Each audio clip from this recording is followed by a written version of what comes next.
It's a little nippy out there. Cool. All right, Shalom.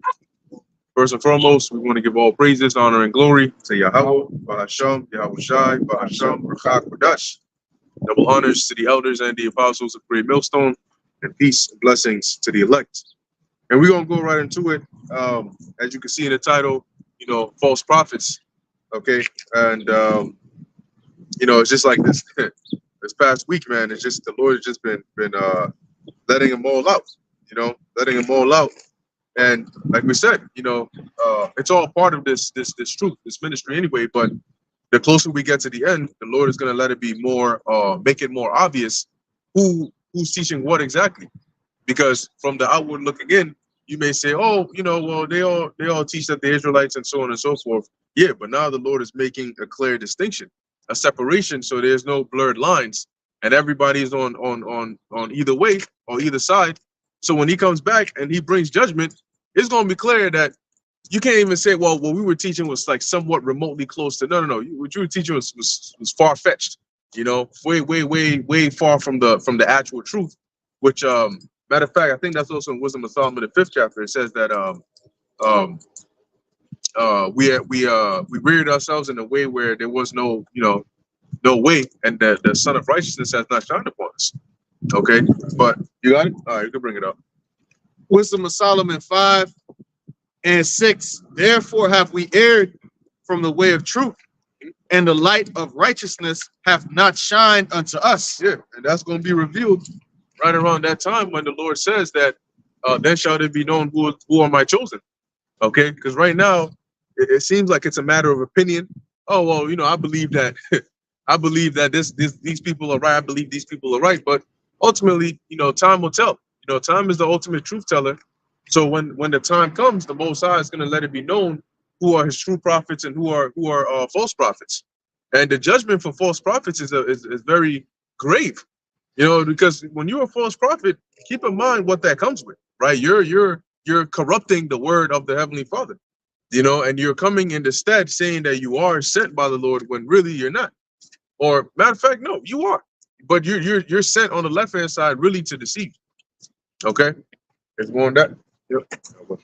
Wisdom of Solomon 5 and 6, the end of the verse, it says, and the Son of Righteousness rose not upon us. Yeah, the Son of Righteousness rules not upon us. Now, as a matter of fact, since you're already in Wisdom of Solomon, let's go. I think it's Wisdom of Solomon 3. It says, in the sight of the unwise, they seem to die, yet is their hope full of immortality. Let's go to that real quick. Because now what you got going on, I think it was Apostle Tahar did a video on it, and I think it was a member from the IUIC, and basically he was saying that because their thing is you can't have an unbelieving wife, which let's get that also in 1 Corinthians.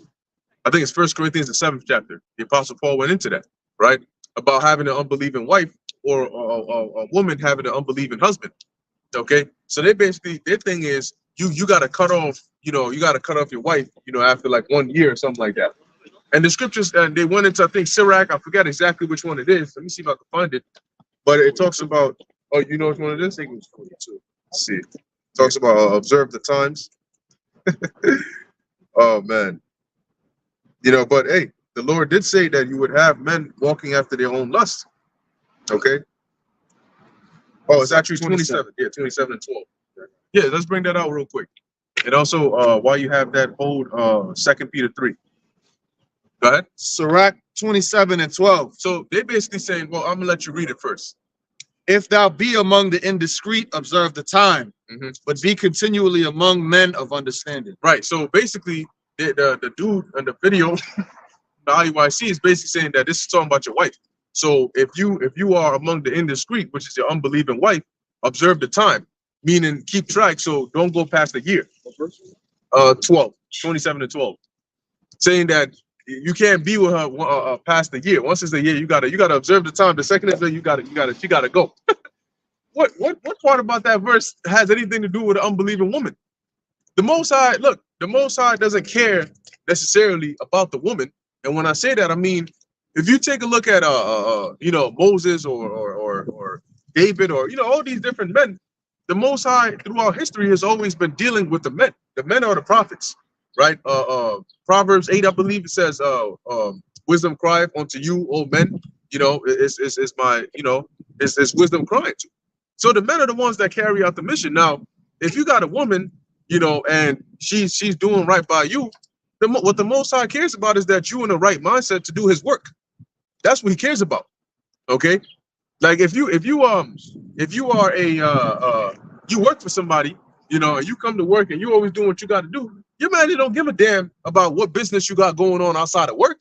All he cares about is the fact that you come in here and you doing what you got to do at work. You doing what's required of you. Okay, he doesn't care that you haven't this. Now, if you keep coming to work and you all messed up, you know, you got bags under your eyes, you know, you got bruises on your eyes and shit, and he's like, yo, what's going on, man? You've been a little messed up lately. Oh, you know, my wife, you know, sometimes she gets a little aggressive, and then, you know, I get these bruises and shit. Whoa, what? Then, all right, that's a problem. Then you might need to figure out that situation, you know, and if you need any help, we might need to see what's going on there. So when it becomes a problem to where they're hindering your ability to do the work of the Lord, that's a different story, you know. But the Most High is like, look, man, you do, because right now, like Apostle Paul said, unless you're dealing with a virgin, pretty much technically you commit adultery if a husband is alive, you know, which goes to show you the great mercy of the Lord. Okay, but so they're basically saying, let's read that again. That's all. That's all about an unbelieving wife. But it gets even worse when you go into Wisdom of Solomon, the 3rd chapter. You got something? Yeah, that's it, but I got a different chapter. Okay, you got it.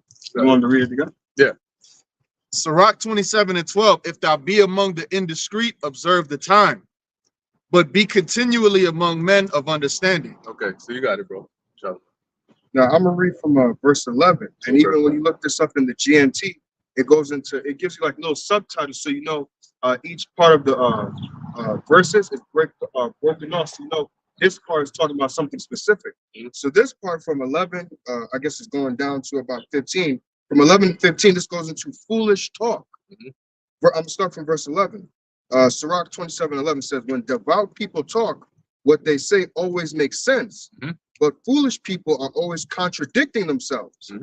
Verse 12, when you find yourself with stupid people, look for some excuse to leave. But when you are with serious-minded people, stay as long as you can. So basically it's telling that, look, when you find yourself amongst wise people, stay around them because you can learn something. I can't remember where it is, but it's the same book talks about that in earlier chapters. But if you find yourself around nonsensical people, people of the world, move yourself away from it. It doesn't mean that you can't be friends with them, but just look, understand you're not going to learn anything from being around them because they have a low mindset. So just move yourself, find some excuse to say, hey, you know, I got to go do something. Yeah, because it's a waste of your time. So when you observe the time, you basically really looking for an excuse to be out. Like you making sure like you're not wasting your whole day around these people that are unfruitful. They're talking about vanity, things that don't matter, you know, and you like, yo, what's going on here? And really it's talking about people that are not like it's like you might have a wife or a daughter or a mother or whatever. That's different. You know, you live with this person or you deal with this person. That's different. But this is talking about like people, maybe like your friends in the world, so to speak. You know, you may come across them or you may hang out or whatever. You know, there's no real reason to have to spend your whole day with them because all they're going to be talking about are carnal, non-scriptural, non-spiritual things. And it's sort of like a waste of your time. Now, it's interesting because that's written, but really for those that are really in that spirit, you don't even need to be told that. When you're there, you yourself are going to be like, yeah, I think it's time I get out of here. You know, you're like after 30 minutes, an hour, you're like, yeah, I'm not really feeling this too much. I think I got to go. I'd rather be reading scriptures or, you know, listening to a video or just be at home, you know, doing something else other than this. But they're saying, hey, that's talking about you got to cut off your woman. Now, before we get the next precept, you got something now, Haran? Yeah, basically that's a perfect precept to go with that is in Amos, the 3rd chapter, where it goes into can two walk together unless they be agreed. Yep. So except they be agreed, right? So if you were around somebody that you know your spirit is not meshing, it's best to just move away because what's going to happen is a conflict. That's why the apostles always emphasize that you can't do these get together. What's that called? Unity camps. Unity camps, right? Unity camps. What the hell is that? It's telling man gay, like a whole bunch of men trying to be around each other with different philosophies. Like, oh, we just want to be around each other, just hanging out. No, this ain't a hangout. The Lord sent us out there to go teach, right? So the mission is already set. Just go out there and do it. But niggas want to always add their own shit. It's always like this worldly gang mentality, like, oh, we all together, we party, we chill. Like, yeah, forget about the difference in doctrine. We're still all, Israelites. And don't you understand that there's the elect and then there's the elect of God? Don't you understand that within the elect, within the elect, not the elect of God, but within the elect, you have 2/3. Yeah, the elect nation. The elect nation. The elect nation, which is Israel. And then within that, you have what? The 2/3, the wicked, right? So can two walk together except they be agreed? The answer is no. Okay, what's that? Birds of the same feathers flock together, right? So if you're not in the same mindset, right, that indiscreet person that comes around you is going to repel your spirit. You might want to punch the shit out of that nigga because everything he says is opposing or it goes in opposition to what you believe and what you think. Just like how we deal with people in the world. When they start talking this shit, you just fall back and you just be like, yeah, go get it. Just let it run. But when you come into this truth, you got the same thing.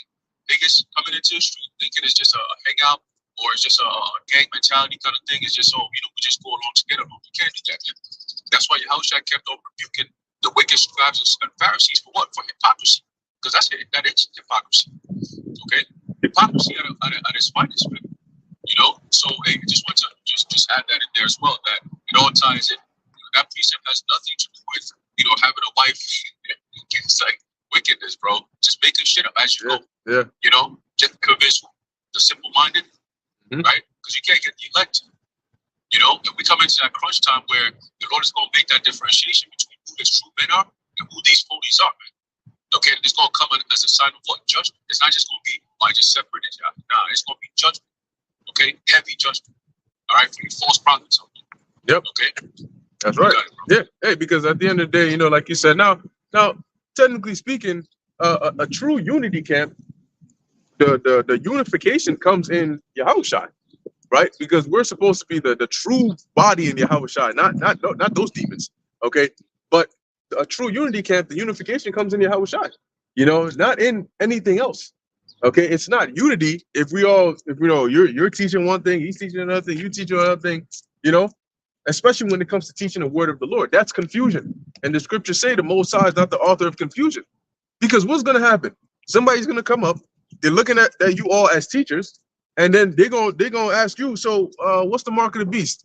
Then 5 different answers going to come out. Then all of a sudden, everybody looking at each other. Oh shit! So you want to go first, and then I'll explain after. You're gonna confuse the individual, because at the end of the day, you know what they're gonna ask. So which one is it? Then you're gonna say, oh, it's this, but the other person's gonna say, oh, it's this, and then it leads to conflict. Yeah, go ahead. Then we'll go to that Wisdom of Solomon 3. 1 Corinthians 1:10. Now I beseech you, brethren, by the name of our Lord Yahushua HaMashiach, that ye all speak the same thing, and that there be no divisions among you. Yeah, that you all speak the same thing. Because see, there's only one truth at the end of the day. There's only one truth, right? And so if we believe that we got that one truth in the scriptures, then we're gonna teach the same thing. We're gonna all have the same understanding on the same precepts. Okay, and that's like he said, that there be no divisions among you, because if you're being taught, for example, by the Apostle Paul, he's gonna teach every one of you the same thing. And unless there's some misunderstanding, because don't get it twisted, sometimes there are disagreements that come from misunderstandings, and then that's when you delve into the scriptures, and then you make it plain and you bring it out. And if you're of the elect, you're gonna see it. It'll be, oh, okay, I got you. That makes I see. I was thinking about it all wrong. It makes sense. I got it. But if not, you're gonna harp on, because sometimes you got people that bug out and then they fall out. And when you look at what it is exactly that they were bugged out on, whatever part of the scriptures they got caught up on, their understanding of it is not sound. You can go into this, like you got people that get bugged out talking about the Gentiles can make it. But it's not even something sound enough for you to bug out over, and that goes to show you that, yeah, this person is actually bugging out, because what is not scripturally true, they actually think it is scripturally true, and they're willing to go as far as to separate themselves from the body to continue with that. But then what ends up happening is they wither away over time. Okay, because what's it gonna be? Okay, so you believe the Gentiles can make it. Okay, what about when it comes to the MOTB? What are you gonna teach about that? Because then it becomes a pride thing, which is like, well, I disagreed with these guys. I separated myself. But when it comes to the MOTB, damn, I got to teach it the way they taught me, you know? So maybe let me look into it and say, maybe is there some difference in that one too? And that's when the Most High starts to have them demons working on your mind to deceive you. And what they're doing is they pulling, you know, like in they had that scene in Harry Potter where this guy is able to pull out his memories from his ears and shit. That's what them angels do. They start to pull out the truth, you know, one after the other after the other. And that's how eventually these people start to wax worse and worse and worse. So when their mind goes to think of what's the breakdown for Revelation 13, they can't find the right one. So then they make up the wrong one. You know, it's sin and all of its I forgot how to say it, but anyway. Sin in all its ways, both political and religious, I think. That's it, sin in all its ways. Oh my God. Anyway, there's more of that? Yeah, all right. But that ye be perfectly joined together in the same mind and in the same judgment. That's it, perfectly joined together. That's the true unity. Okay. If I made a word there, I want to get in the Greek. You got it. The word for perfectly joined together is katartizo. And it says to render, to fit, sound, complete, to mend what has been broken or rent, to repair, to complete. Jumping down to the C, it says ethically to strengthen, perfect, complete, make one what he ought to be. So yeah, so perfectly joined together, just like your joints and your body. The Lord formulated your body to where this joint goes there, this bone connects to there, this muscle's on this part. So that's like this doctrine. Everything has to be set up perfectly. And the real one body in Yahweh Shai is the elect, not a bunch of men teaching different things and sowing confusion. Right. So then people that hear that, they walk away and they're like, shit, I don't know what the mark of the beast is still. I got 3 different answers. So shit, I guess maybe I'll take it. Maybe I won't. But they don't have a concrete answer at the end of the day. You know, and that's why it's important that we keep harping on the doctrine, because there is only one true 100% doctrine. Right. Gotcha. Yeah, I just have the definition for unity, the etymology. It says state or property of being one, uniqueness, oneness. It says also oneness, sameness, agreement from unis, one. So just basically, you know, having the same mind, one agreement that this is what it is. Exactly. You know? Got it. Wisdom of Solomon 3:2. In the sight of the unwise, they seem to die. So basically, the unwise here is your woman. That's what they say. So she gonna look at you like you dead.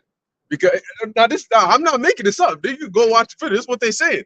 You know, and the dude talking, he himself doesn't you don't get the vibe of like a serious-minded man of the Lord from him. You know, so he's saying, yeah, so that they're gonna look at you like you're dead. Go ahead. And their departure is taken for misery. and keep going. And they're going from us to be utter destruction, but they are in peace. Exactly. And what it's really talking about, as it says, that's why it started off by saying, in the sight of the unwise, you know, they seem to die and their departure is taken for misery. Because the unwise don't understand that, like the scriptures say, those that die in Yahweh Shai shall rise first.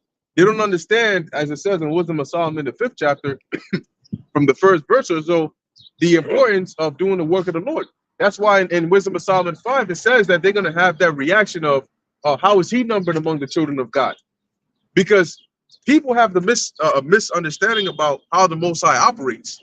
So when they see the men of the Lord, they have a cognitive dissonance because they're thinking of the white meat. You know, they're thinking of the other Jesus. So they're saying, well, you guys are not coming in that spirit of that Christianity Jesus.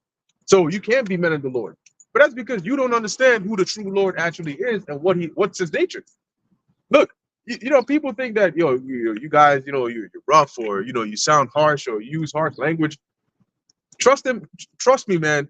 When Yahweh Shai makes his appearance, harsh language is going to be the last thing you're ever worried about. You know, because the destruction, I mean, literally the destructive force that the Lord is going to bring is going to change the world forever. You know, if Yahweh Shai was on the scene today, man, you a lot of people wouldn't want to be around him. The scriptures say he was austere and he spoke with authority. So you were not going to come to Yahweh Shai's camp and overtalk him or overpower him. You know, nah, what I'm saying, no, you got to listen to me. You're going to be down the road, bro. You're going to be down the road because he's the man. He's him. There's more on that, or that was it?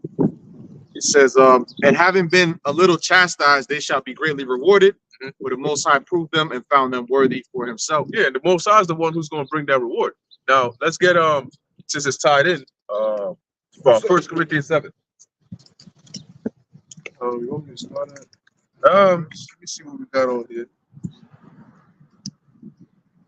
Nah, start at 1. Yeah. This is 1 Corinthians 7:1. Now, the thing about like the writings of the Apostle Paul, right? The Apostle Paul said, some things he says these are obviously in the law, the commandments of God, and other things he said these aren't the commandments of God. These are basically like sound advice from me, right? Now, when you watch, for example, the videos that we do today, we use the scriptures, but in our videos, we're not literally just mimicking what's written in the book. We're speaking in relation to modern terms, backing it up with what the scriptures say. Well, that's similar to what the apostle Paul was saying. He would say certain things concerning certain matters, judge certain situations based on his understanding of the scriptures. So if you want to say, well, if you go back into the law, you know, it doesn't say that exactly, so we're not going to listen to it because the apostle Paul said it. Well, that's like saying, well, we're not going to listen to what y'all got to say, because if you come on the comment board and ask us a question about modern day times that are not written in the law, how are we supposed to give you an answer?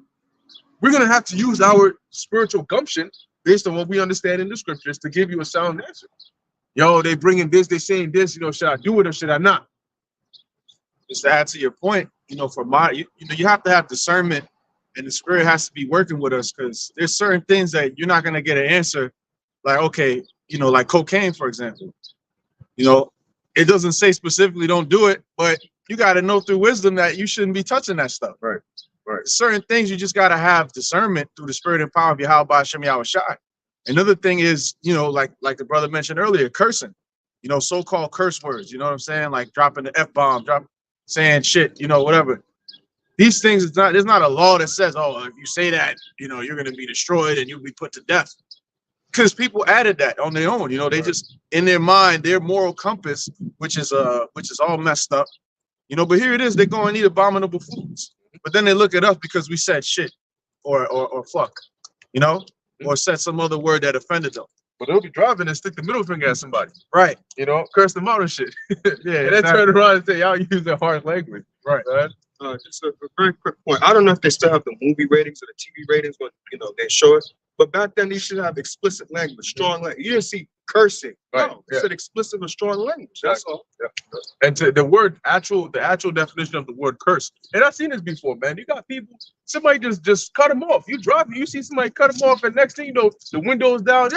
Fuck you, man. Pull over right now. I'm like, damn, bro, you just, you know what I'm saying? So you just drive past them and go, and they're so quick, you know. Some people, man, you could feel the rage through the way they honk the horn, man. Some people, man, the way they honk that horn, you like, yeah, you better not stop your car, bro.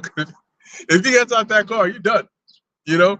So it's very hypocritical. I got you. It's very hypocritical because you mean it. Tell me one person on the planet Earth who's like past the age of a youth and has never used a swear word or foul language before. So it's hypocritical because you'll use it, you know. It comes out when you get angry and whatnot. But we all humans, right? But no, it's not holy. No. Okay, well, go into the scriptures and show us that. You got it. Yeah, you know, it's go back to the point you made about hypocritical. That's one thing these so-called Christians are. Like they're literally hypocrites, because it's almost like two different people on Sunday, right? On a Sunday when they go to church, they're like the most charitable people, the most respectful people, the most God-loving people. You know, they're kind, you know. But as soon as the church service is over, and they take off their clothes and they go back to their regular clothes, back to their normal self, it's a completely different person, a whole demon.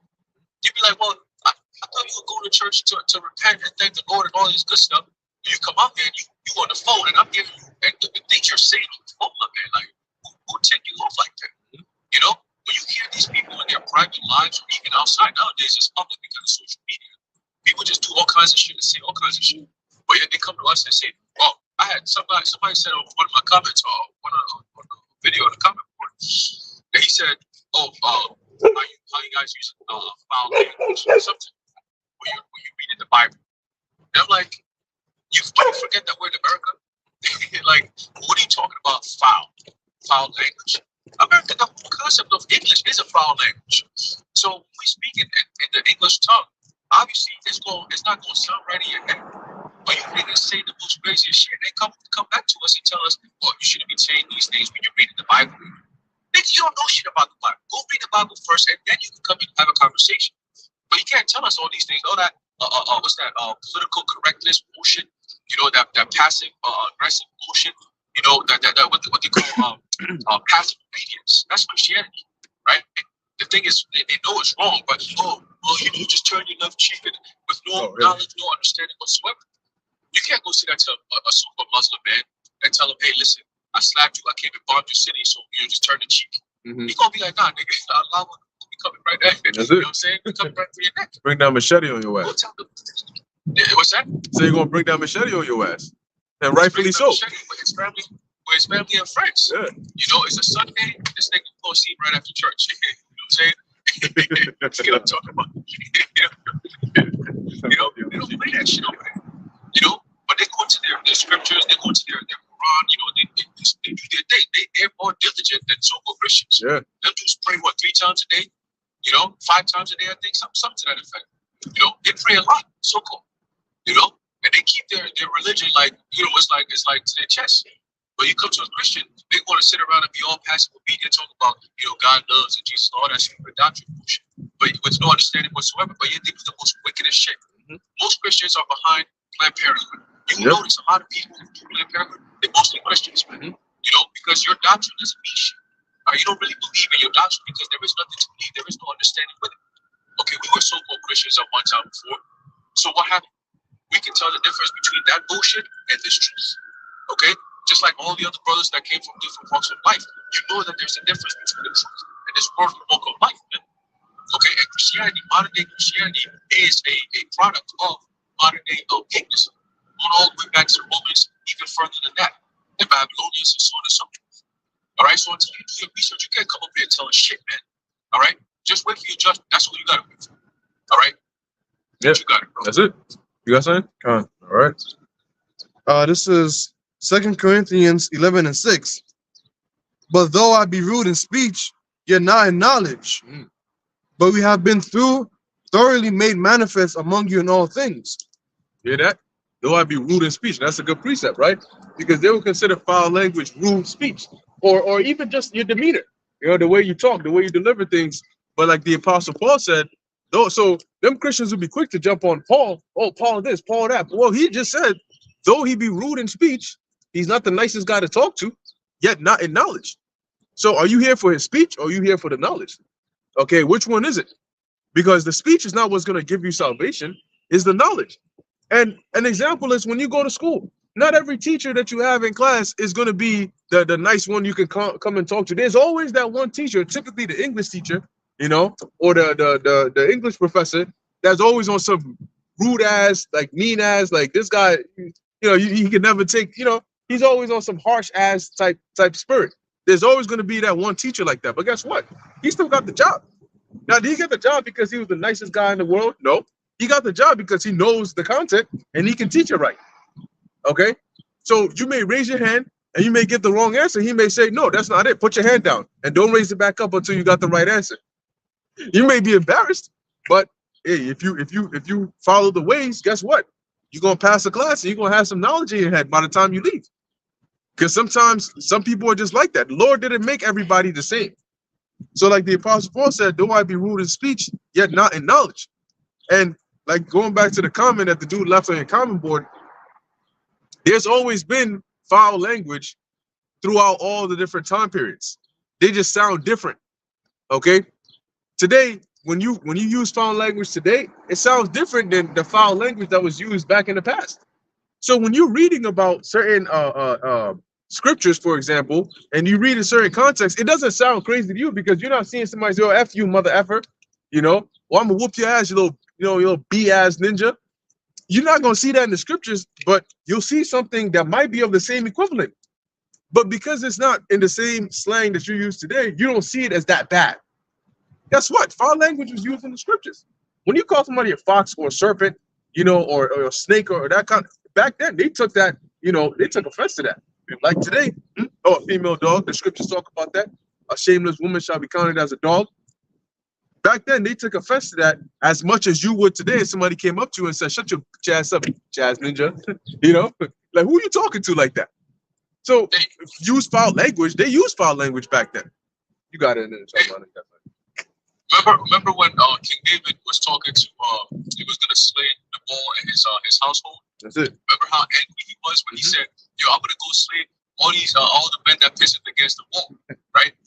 If you were to be there, you hear what he said. Like, yo, I'm gonna slay all these whole ass niggas. Like he was. That's it. You know what I'm saying? But you sit here like, all that pissing against the wall. He's talking about the men. Yeah, but he's talking about these whole ass niggas that disrespected my shit. Because he's a Jake. He's a Jake. You know how Jake get down. It doesn't change. It's just the same spirit. It's just different time periods, different generation, different civilizations, different kingdoms, and so on and so forth. Different languages, like you said. But it's the same spirits.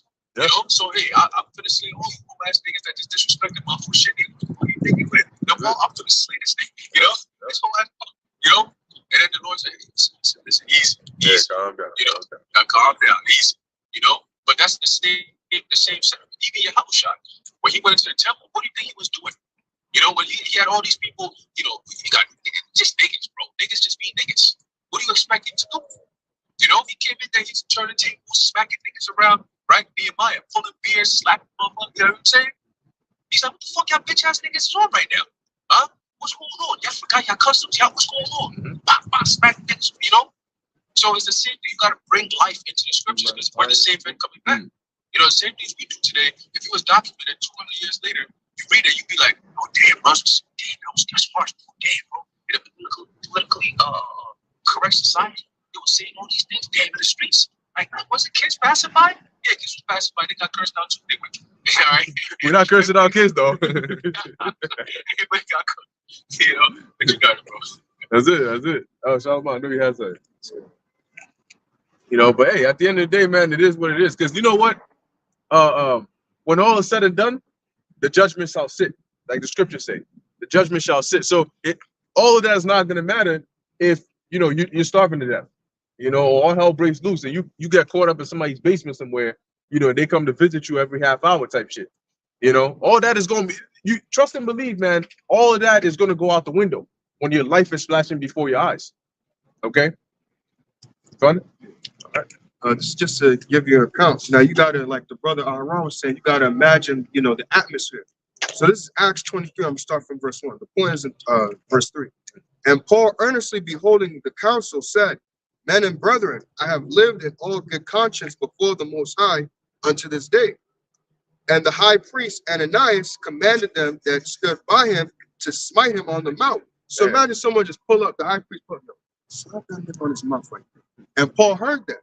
So verse 3, then it says, then Paul said to him, God shall smite thee, thou whited wall.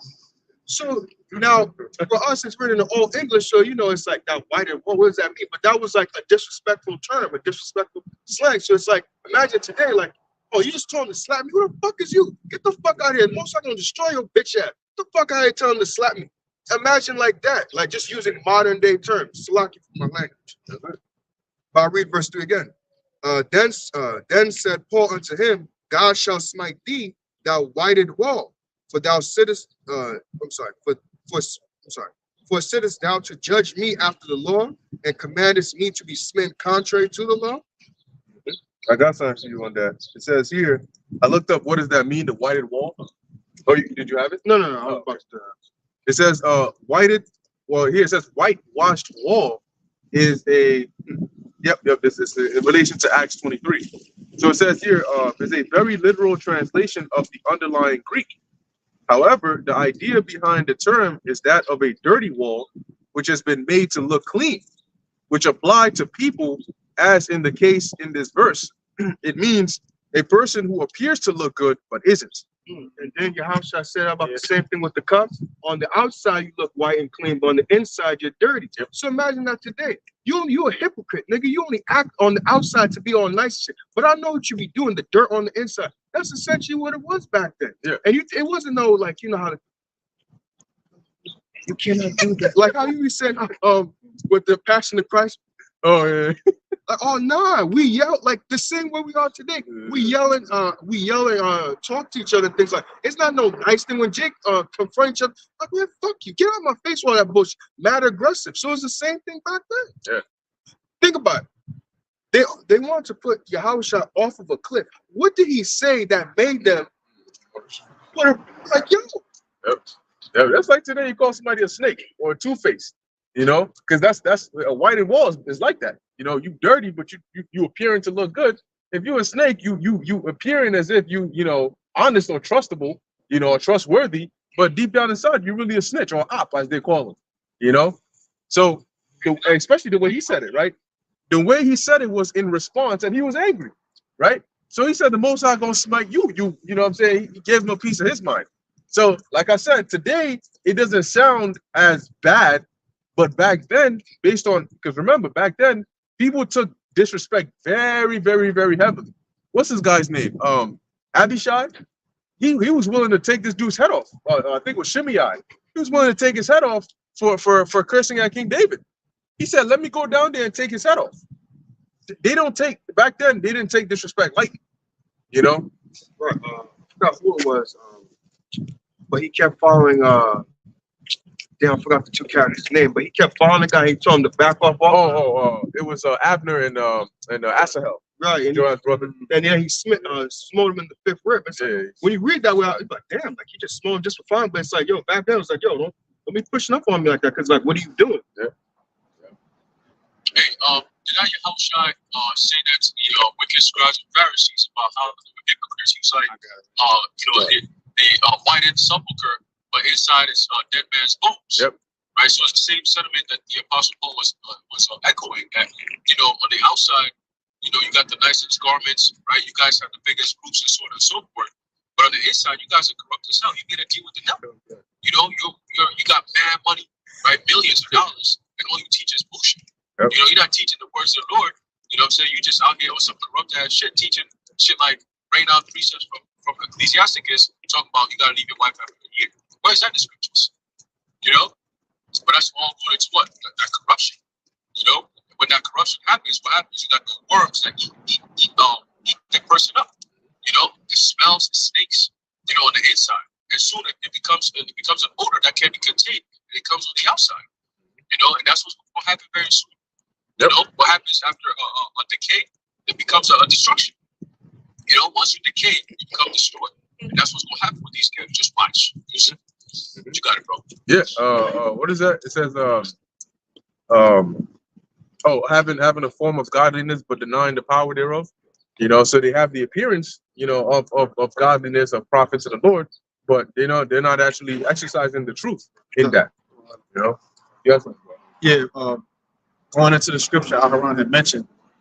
This is Matthew 23 and 27 in the NLT. Now you may say, well, how do you know all this? Well, we read it. You know what I'm saying? Because a lot of these things you're not going to get from just reading the verses alone. You got to look into the meaning of words. You got to look into the historical context. You got to make sense of these things. Like I just looked up the whited wall thing to now get an understanding of, this is exactly what he meant.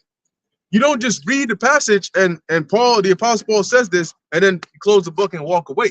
Because then you don't understand, like, okay, I understood what he said, but what is the setting?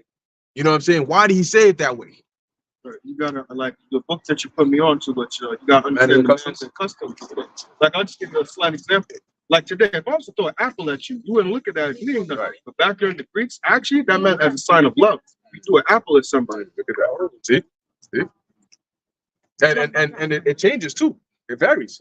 There's some countries where I think it's like a certain hand sign, like a peace sign or something. Yeah, I think back, I'm not sure if it was Greece or Rome. You were like this, that was disrespect, but today it's this. Yeah, there you go. Yep. Got it. Matthew 23 and 27.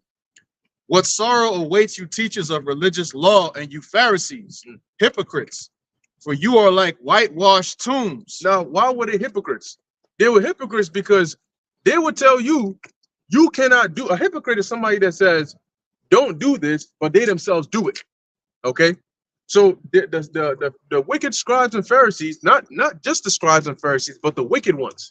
Okay, the wicked scribes and Pharisees would command the people and tell them, because they knew the scriptures. So they would tell them, you can't do this, you can't do that. But what they would do is they would find loopholes as to how they could do it. So here it is, they tell you, oh, you can't do this on the Sabbath, but then you see them doing it. And if you question them, they'll give you a loophole answer to say, well, really what I did was this. So technically I didn't do what you did, which is why you were in violation and I am not. You know, hypocrites. And they could do that because it's like today, you got jakes they have a good understanding of the scriptures, so they'll take it and try to twist it around to justify what they do. Beautiful on the outside, but filled on the inside with dead people's bones and all sorts of impurity. You hear that? So beautiful on the outside, but dead people's bones is a grave, all right, or a tomb. And that's exactly what they were. So basically, they had the phylacteries and all of that. You know, they had the writings of the law and everything on them and all of that. Walking around outwardly, people are thinking, man, these people are like, you know, they're the ones. You know, they're holy. They know the scriptures. If anything comes up, I got to go up to them. You know, but within, they were actually misleading people. Okay, the wicked ones, at least, they were taking advantage of their power and authority. And what's one example of that? When Yahushua was on the scene. Now, there's an account in the book of John of a man. I think he was lame, and Yahushua healed him. And when he was going around showing people, I'm walking, they came to him and said, "Yo, how did you? Because we saw you were lame. How is it that you're walking right now?" And he said, "Hey, this man right here, he said he the Messiah. He did it." And so I forgot exactly how it was. Either they were trying to convince him to sort of maybe twist a story around type shit, or try to demonize the event that happened. I don't know. I think the story you're talking about, they took him to council and then they brought his parents as well. Yeah, I think it was that one. Yeah. Was it really lame? Huh? Was it a blind man? John the 9th chapter, I think. Okay, well, we can get that. He asked his parents, and the parents told him, "No, you go ask him. He's the one who the miracle was from Moses, right?" Okay, so it might have been the blind man, yeah. But what it goes to show you is they tried to use on many numerous occasions, they tried to use their authority to conceal certain things that would make them look bad. Like even when Yahushua rose, they said, make it public that his disciples came by night and took the body out. You know, so these people, they to protect their status and their rank. I mean, what did they do? They lied. They lied and committed murder. That's what they did. That was one of the greatest wickedness they did. They lied by setting up false witnesses and said, "Hey, say that you heard this man say X, Y, and Z. And then we're going to convict him and say that, look, he committed blasphemy. He needs to be put to death." And then they murdered him. And these are supposed to be the high priests, right? They even held a council about it. Yeah. That, if we don't do something about this, man, the Romans are going to come and take our nation and take away, which it happened anyways. Yeah, exactly. It happened anyways. But the sheer fact that they were mad about the fact that this man, Yahushua our Lord, was doing miracles, shows you the type of spirit that they were in. They weren't rejoicing. "Oh, Lord, he healed you from being blind. Shit, my back hurts, man. What about?" They was trying to downplay it, and you can see why they wanted to kill the Lord. And based off, again, what we read, the Lord saying that ye are like whited sepulchres, whited tombs. That's worse than calling somebody a bitch ass nigga. Right. That's some real all right. That's like you go to somebody like Jeremiah went to the dude and he changed his name from Pashur to something else. And that's like ultimate disrespect. Deeper than just he's a bitch ass nigga. That's just a run-of-the-mill insult. "Oh, you're a dickhead, you're an asshole." Compared to the ancient times, like Jeremiah said, you're gonna have terror on every side, your whole family's going into captivity, and you're gonna die, nigga. Now what? That's some shit that you're really gonna fight and somebody's gonna get put to death about. Yeah. Yeah, back then, you get into a fight, man, you might come out dead, because that's just how real things work. Go ahead. Matthew 23:28. Outwardly, you look like righteous people, but inwardly, your hearts are filled with hypocrisy and lawlessness. You hear that? Inwardly, your heart. So that's what they're actually thinking. Outwardly, they give off one appearance, but within, they're not right. And that's why the Lord said, don't judge according to the outward appearance, because it works both ways. Somebody can look righteous, but deep down inside, they're wicked. Somebody could, but that's how deception works. You know, they come to you looking one way, giving you a false perception, but once they gain your trust, they take advantage of it. Then you have the flip side where you may come across an individual like the John the Baptist, which the Lord said he was dressed in what's that, rough garments, right? So you may see an individual, this guy, man, he don't look, he looked kind of rough. But hey, sometimes these are the people that have the actual truth.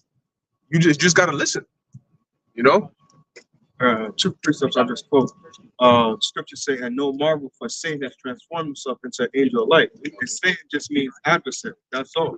And then also another is Sirach 13, I think it is, where it talks about how a person will deceive you. He will run you dry 2 times or 3 times, and then at the end he'll laugh you to scorn. So he'll pretend, he'll play like he's your friend, because he needs something from you. He wants something.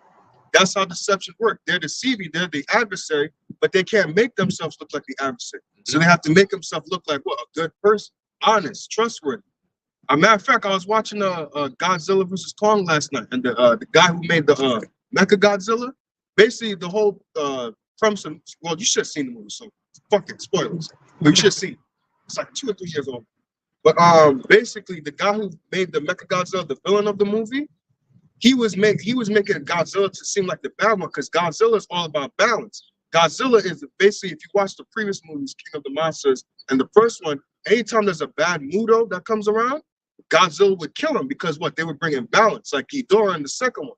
So basically, they were making a machine that was making Godzilla go crazy, because like Godzilla sensing, hold up, there's another alpha monster out here, an alpha titan, that could cause havoc to people. So that's why Godzilla in the beginning of the movie was going around killing people and things like that. He wasn't doing it, like he was going crazy, but he could sense that there's danger. So, basically that guy in the movie was the bad guy that made the Mecha Godzilla. He made himself seem like, look, I'm just trying to really do good. Godzilla's an enemy, but really in the basement here is you making Mecha Godzilla, trying to replace what was natural. Yeah. That's Esau for you. Anyway, let's go back to 1 Corinthians 7. Go back to that point. And once again, this is why it's important to study, because obviously you'll be guided by the Spirit of the Lord, but when you study and you understand the scriptures, the Lord will guide you into the correct understanding. And it's so, you can teach, but also so you can defend when false doctrines and false prophets come out and try to deceive the people. Okay? Because technically we also got to be, like the scriptures say, I think the Apostle Paul said it, defenders of the gospel, sort of like gatekeepers, to ensure that whatever inaccuracies are coming out, we're balancing or counteracting that with the actual truth of the scriptures. And all you got to do is just go into it and put it out there. Anybody who has eyes to see would be able to see, no, I see that makes sense. Yeah, I see what you're saying right there. Because the truth, no matter what you do, will always be the truth. Go ahead. Okay. This is 1 Corinthians 7:1. And it reads, now concerning the things wherefore ye wrote unto me, it is good for a man not to touch a woman. All right. Yeah, it's good for a man not to touch a woman. Now, and he said, concerning the things that you wrote on to me. So the Apostle Paul is basically saying, look, based on the reports that y'all done given me, you better off just not even dealing with a woman. Because if it's going to bring you this much of a headache and a distraction and get you into this much trouble, then you might as well not even deal with them. Okay? Go ahead. Nevertheless, to avoid fornication, let every man have his own wife, and let every woman have her own husband. Yeah, so like you said, now they'll try to take this and say what this means is a man can have only one woman. What the Apostle Paul is saying is to avoid fornication, which in this context he meant adultery, which is really generally fornication is unlawful, sexual activity. But what the Apostle Paul is saying is, in order to avoid adultery, you have your own woman, he has his own woman, he has his own woman, he has his own woman. You want to deal with a woman, deal with your woman. You want to deal with a woman, you deal with your woman. Okay, don't go around dealing with somebody else's woman. Everybody got their woman, or you all good. You feel the burden, go deal with your woman. Okay? I just have the same thing here, but it's in the GMT, just to make it easier for someone to understand. So verse 2, it says, but because there is so much immorality, every man should have his own wife, and every woman should have her own husband. Simple. That's it. Having your own does not mean you have only one, because you can own more than one.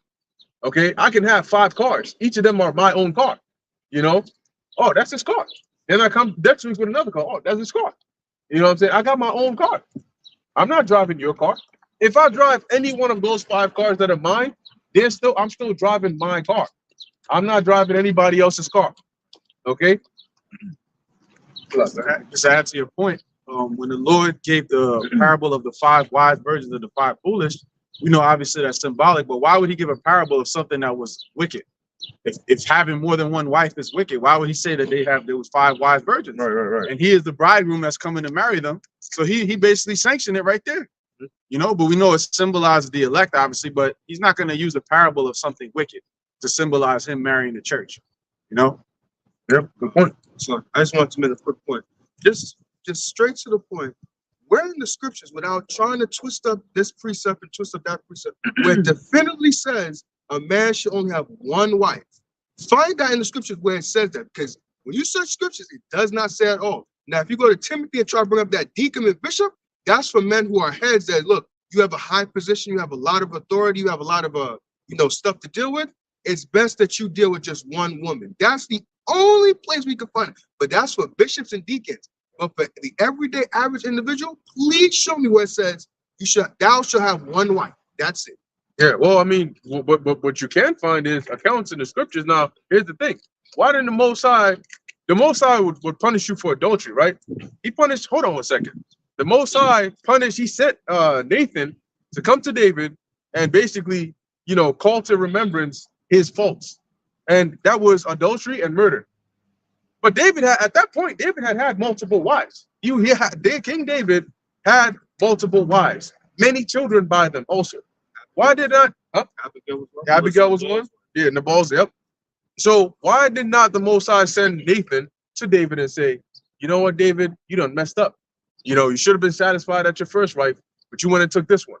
And then when the second one jumped in, you went and took this one. And then you went and took that one. Why you ain't satisfied with just one? Well, Abraham, why did the second Sarah said, you know what? Let me give you Hagar, my handmaid, so you go and sleep with her and then produce a baby for us. Why didn't the angel, whoa, hold up?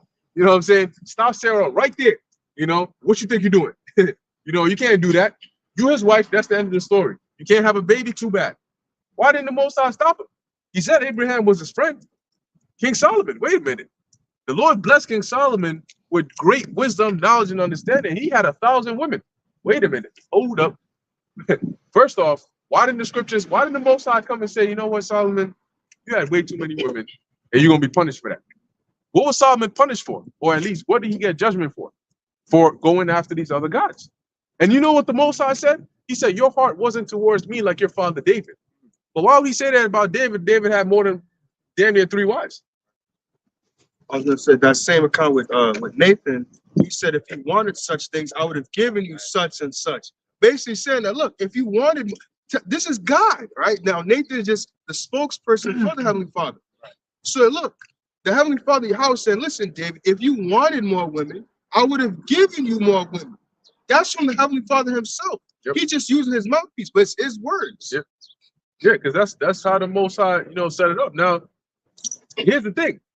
The Most High didn't say everybody has to have multiple women. And then again, he didn't say everybody has to have only one woman. Hey, if you are, and pay attention too, because there's actually a law on if you do want to have multiple wives, this is how you are to treat them. See, so there's an ordinance on how all these, the scriptures give you the blueprint on how all these things go about. Now, in the ancient world, you wouldn't just get up and say, because men weren't driven just by their lusts, okay? So you wouldn't just get up and say, yo, you know what, man, shorty looking fire. I already got a shorty right now, but I'm gonna pick that up. Because guess what? You got another wife, you got to take care of the whole duty of marriage with her as well. So now you're dealing with 2 wives. It's not just women. Oh, I'm gonna just deal with her on the side and then deal with her on the side. If she was gonna be your wife as an Israelite woman, you had to deal with her and deal with the first wife as well.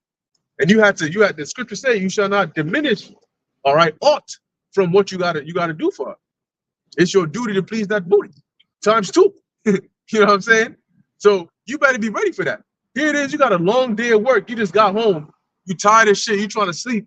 And here it is, the freaking kitchen is empty and cold, and you got 2 women waiting for you, you know? And the other way, well, you finish up, I'll be waiting over here. Yeah, but I'm tired. Well, you married 2 of us, right? For the Matrix, was it Leah? Oh yeah, Leah. Or was it Rachel? I think it was Leah. Her son had the Matrix, and she didn't want to give none to Rachel. So it's all me tonight, you know. So the point is, you wouldn't just get up and just say, "Oh, you know what? I'm just gonna go get me another wife just because."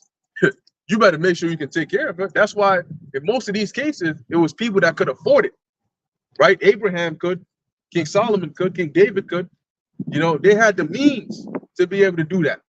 And on top of that too, it was like a you know, kind of like an investment as well, because now you have more people that can help. You know, it's not just one woman who has to do everything. She got to take care of you. She got to take care of the kids. She got to do all this.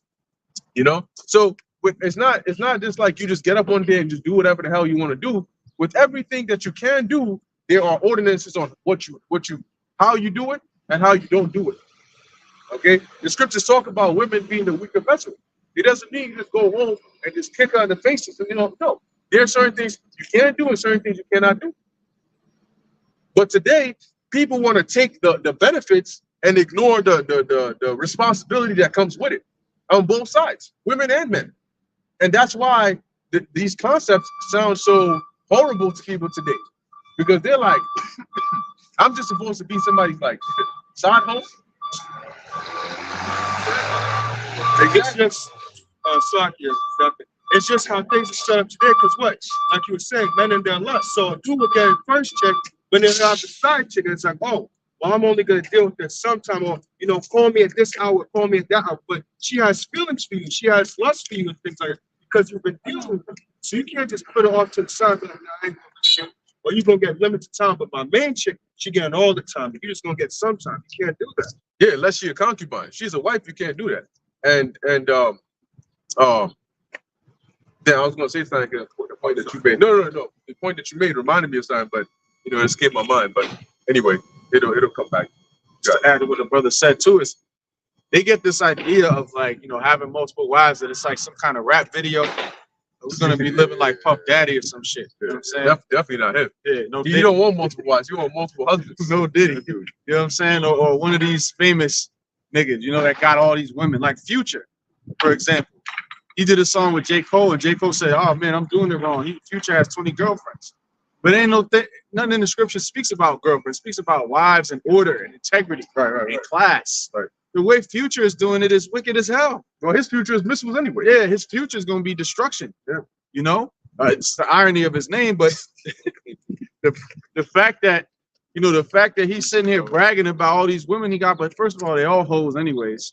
Second of all, none of them are loyal to him. You know what I'm saying? They'd be with him for a second, and then the money kind of ease up, and then what happened? They slide to the next rapper. Yeah, So the dude is in pain. Yeah. You listen to him, he's in pain. He's always like, you know, his music is, it's all right, but you know, most of the time it's depressing. Yeah. He's always rapping about drugs. Yeah. Talking about some sensational. And he committed adultery too. Remember when he rapped about it? Oh yeah. Larson Pippen, he said he told her ass up while wearing Gucci flip flops. Like, Yo. that's why your house shot. Yeah. That's why your house shot called the generation of wicked and adulterous generation. Because adultery is the norm in this society. Like we said many times, it's like it's promoted. It's cool to be an adulterer and an adulteress. You know, you got what's her name? What's that? Unattractive, unsexy red, right? That demon. You know, talking about pink, whatever. You know, that's what they're promoting. And then they got her standing in front of little children. Now, they, a couple of years ago, it was pushing this whole dragism, right, in front of children. Right now, it's putting these sexy red homes in front of our children to promote this type of BS, man. And you got children, and it's always J kids too, and they dance into it. You got little ass kids twerking to it. I'm just like, what's going on? You know, wicked ass generation, bro. The Lord did that on purpose, because now you got a few generations back. All the kids, all those people who died back then, they're all back here again as children in this wicked ass generation, and this is the norm. Like, damn, how unlucky can you be? How unblessed can you be? How cursed can you be that the Lord sent you in this last generation to be a child in this generation where Esau's focus is mostly on what is known as Gen Z. Okay? Permeating their minds with wickedness and adultery and all kinds of BS. Gen Z, so they can start all over with Gen Alpha, whatever the fuck they think that's all gonna be. You know? So hey man, we see a time like that before, like the scripture says. Because back then at least you had some semblance of order. You know, children knew, adults knew not to involve children in adult content. You know, like you might have your parents who might have a guest that comes over. Who were kids, they used to do that. They'd be like, okay, go to your room. The adults gotta have a conversation. That's it. You know? You might see something on TV and then they'll turn your head to see this coming, turn your head. You know? But now you got it's the norm for children to be, parading all kinds of madness. You got kids in school in grade school watching pornography in class. And then the teacher goes up with them, standing over them, and they're like, oh no, I'll just check the OnlyFans. Like, what is going on there? What the hell is going on? But yeah, when we was calling out all this bullshit. And you notice we're calling out our own people because this is our nation. You see, it's like a father who comes in and he sees a dismantled household. What do you think he's gonna do? You think he's just gonna be happy, like, oh yeah, you know what? Oh, yeah, it's just the life now. No, he's gonna come in and bring that order. That belt is gonna be attached to ashes, man. You know, straight belt to ashes. That's what you need to have. That's order. That's discipline. Okay, that's responsibility. That's accountability. Okay, that's raising up a people close to the Heavenly Father according to the laws. Very deep, brother. You know? Have a good day. Yeah, you too, man. You got it, bro. Yeah, hey, and just like you said, man, there's nobody else that's calling it out. You know, and we're the bad guys of the world because we're calling out the wickedness that's going on in society today. Because guess what? If the world continues as it is, there's gonna come a point, as we've been saying, where your children will not be safe. And they're not even safe now, but it's gonna get to the point where you wake up one day, your child, here it is, your child tells you that there's some grown ass adult, trying to make advances on them, and you call the cops, and the cops looking at you like, okay, and like what's the crime exactly? And then you finding out that this shit is legal now. Like, they're allowing this kind of shit. That's where the world is headed. Nobody seems to have a problem with it. Or even if they do, they're just afraid of being canceled, so they just keep it pushing. But the world is not normal, and we the only ones. Well, we have to, because according to the scriptures, we got to come out and call out the wickedness, like you said, because it is not normal. This is not what the Heavenly Father created the world to be. Okay, this is just the complete opposite. Everything is opposite. The Most High says, don't eat these foods, they're abominations. The world turns them into delicacies. You got a store called Red Lobster. Then the Most High tells you ain't supposed to be eating these things, but they make a whole store called Red Lobster. The Most High says certain types of people shouldn't be on the planet Earth. Guess what? They get the rights. And then they demonize you for speaking against it. So we're not. But think about it. In the evil world, those that speak truth and righteousness, of course, they'll be demonized. So you look around and you say, okay, here it is. If you got the world is saying that we evil. Look at what the world is doing. Who's more evil? You know what I'm saying? If we so evil, why are we on the streets? If we were these deep, crazy ass criminals, why are we on the streets? I mean, you don't think they would have put us behind bars? But the thing is, they don't got anything, because we are law-abiding citizens. We're upstanding citizens. But we just come out and speak the truth, man. Okay? And that's the thing that this society lacks. A lot of people don't have a backbone to stand up for what's right. They'd rather just go along to get along, even if it's bad. The scriptures say, don't follow a multitude to do evil. And because of that, what was that? I forgot who said it, but they said those that give up their freedom for protection, I think it's for protection and something else, deserve neither. Benjamin Franklin said, those that give up their liberty for a little bit of freedom shall and deserve none. Yeah. Shall get and deserve none. You're not going to get freedoms, you're not going to get protections. Because you give up your liberties for a little bit of protection. You're not going to get none of them. He also said that every few generations or so, you have to fight for your freedoms, right? Freedoms are not just going to sit there forever. Some way, somehow, you're going to have a tyrannical government trying to take away those they can promote you. So every now and again, I think 4 generations or so before turning, people got to come together and fight to keep those freedoms and liberties. So, You're the president right? now. So it's the same thing. You got it. That's right. That's right. And that's what the Lord raises up to do that. You know? So hey, we speaking, but the Most High, you know, Yahweh Shem Shai via the angels, you know, they're backing us up. And when they make themselves manifest, people will look at this completely different. You know, completely different. You got it, bro. Let's go back to 1 Corinthians. And here's the thing, too. We revolutionized, you know, the understanding of the scriptures. Start from the elders and apostles, you know, on down. Because, yo, first off, going into at what point, you know, prior to us, did you see people actually, except for these like Edomite scholars that you barely ever hear of, you know, did the average so-called Christian pastor or whatever talk about the actual children of Israel in the context outside of Egypt? You know, talk about the going into the etymology, going into the root meaning of certain words, going into the Greek, going into the Hebrew, going into the Latin. When did they do that? Church was never in the ancient, not in the ancient world, but in recent history, church was not about being a scholar. Church was not about actually understanding things. It was just about going in there, getting some feel-good news from the pastor, and then going back home and being told, accept Jesus Christ and you'll be fine. You know? But now you actually have, you know, quote-unquote scholarly even debates where they're going into this and this book says here, and the Vulgate, and then Jerome, and then this time, and they took this part out, and they took this part out. Now, it's good that they actually doing research, but their energy is still in the wrong area.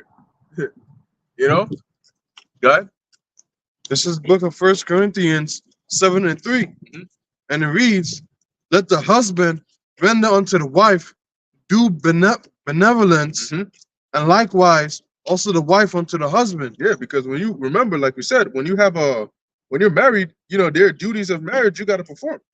You know, when it's time to do what you got to do, you got to do what you got to do, and do it right.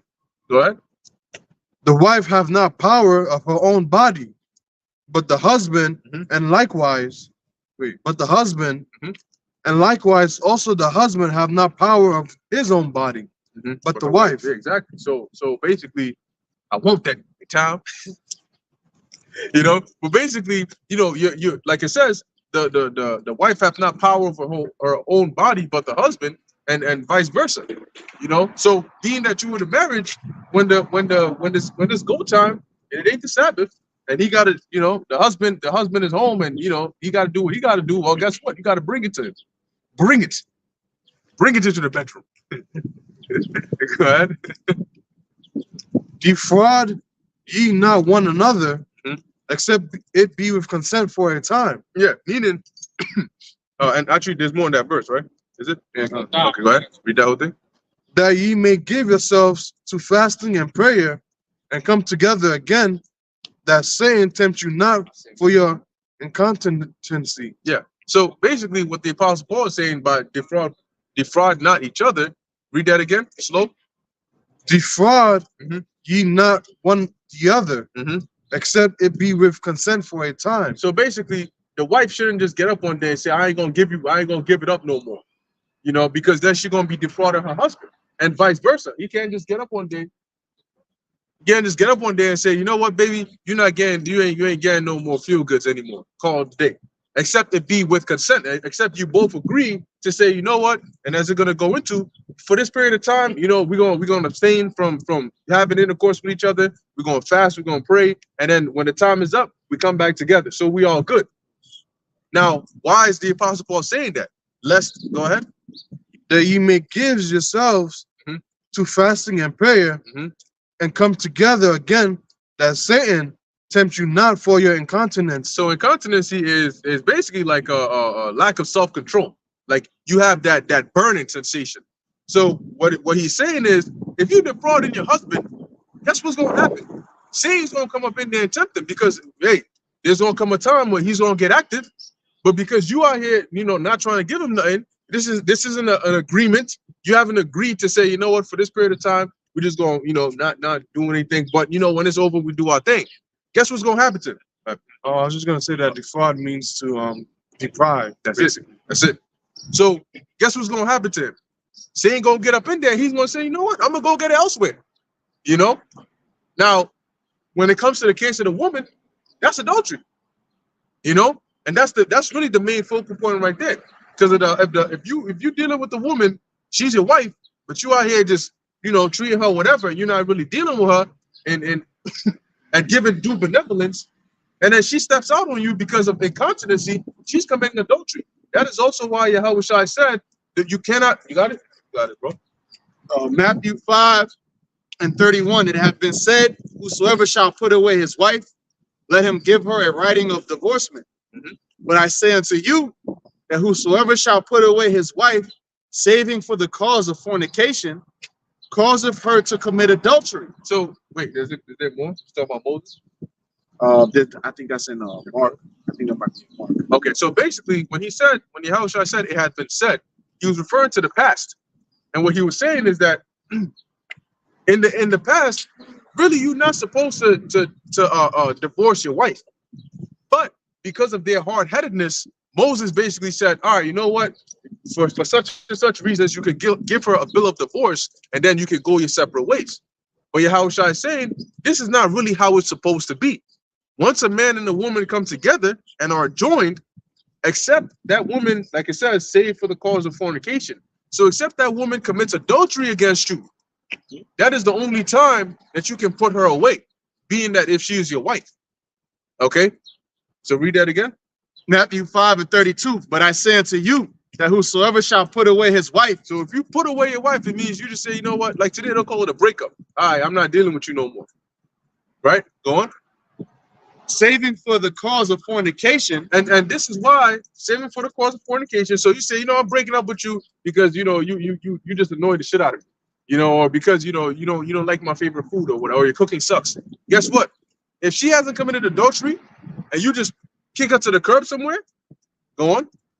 Causeth her to commit adultery. You cause her to commit adultery because what is the definition of adultery? If a woman sleeps with another man that is not her husband, while her husband is alive, she is committing adultery.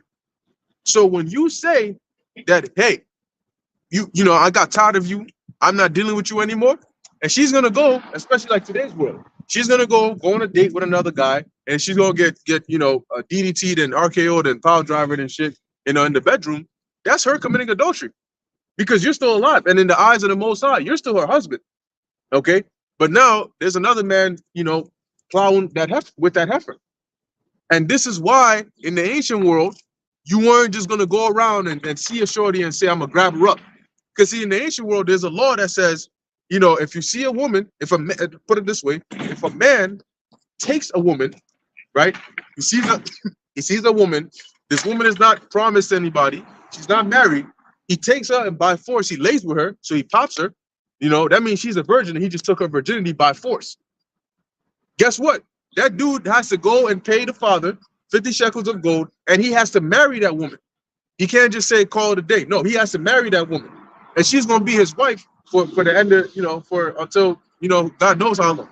So if your dumb ass says this shorty fine as hell, I'm gonna go grab her up in the bushes somewhere, and then I'm gonna call it a day. Guess what? If you find out that she's a demon, or you're not compatible, or you don't like her personality, too bad. You stuck with her. What does that mean? You got to take care of her. You gotta feed her, you gotta clothe her, you gotta treat her as a wife. You went and did it to yourself. So you wouldn't just get up one day and just say, oh, this woman looks good, I'm gonna just go grab her up and take her and make her mine. No, you gotta really think. And in the ancient world, men had brains that actually worked. Okay, so the Most High is about union. The Most High hates that separation. But that's why Yahweh Shai said, save for the cause of fornication. So unless you already committed adultery, where that land is greatly polluted, then you can put her away. Yeah, just to add to your point, also you got to have those 50 shekels. So that means you have to have some kind of substance. Hell yeah. Imagine you did it, and then the father's like, all right, where's my 50 shekels? Well, I don't got them. You're gonna get fucked up. Yeah. You're gonna find a way to get them. Yeah, you're gonna have to. You might not have teeth, or you might get put to death. Yeah, or you might have to work it off. Yeah. Yeah, might need to work it off. Now you turn into Jacob. Except, you're not in an honorable way. But hey, the point is, like you said, that's a lot of money. Because technically speaking, when a father marries off his daughter, that's a transaction. Okay, it's kind of like a sale. because there's a dowry. A dowry is just a politically correct way of saying you're paying for somebody's daughter. Okay. And why is that? Because it's a loss for the father. If a father has a daughter, the daughter, she does chores. She cleans around. She takes care of the house. She does these things. So she is a commodity. She's an asset to that father's family business. So when he's losing her to you, you gotta give him something in return. Yeah, you gotta compensate, which is that dowry. So when the situation we just read, where the dude forcefully takes a woman, you've now deprived that man of his ability. Number one, he has to give her to you. But number two, maybe in the future, maybe he hadn't already done this, but he was thinking about maybe having a more rich suitor. You've deprived him of that. So you gotta bring those 50 shekels. And 50 shekels wasn't light. That was expensive. You know? So you gotta think twice about these things, not just, oh, I see a shorty, I'm gonna take her.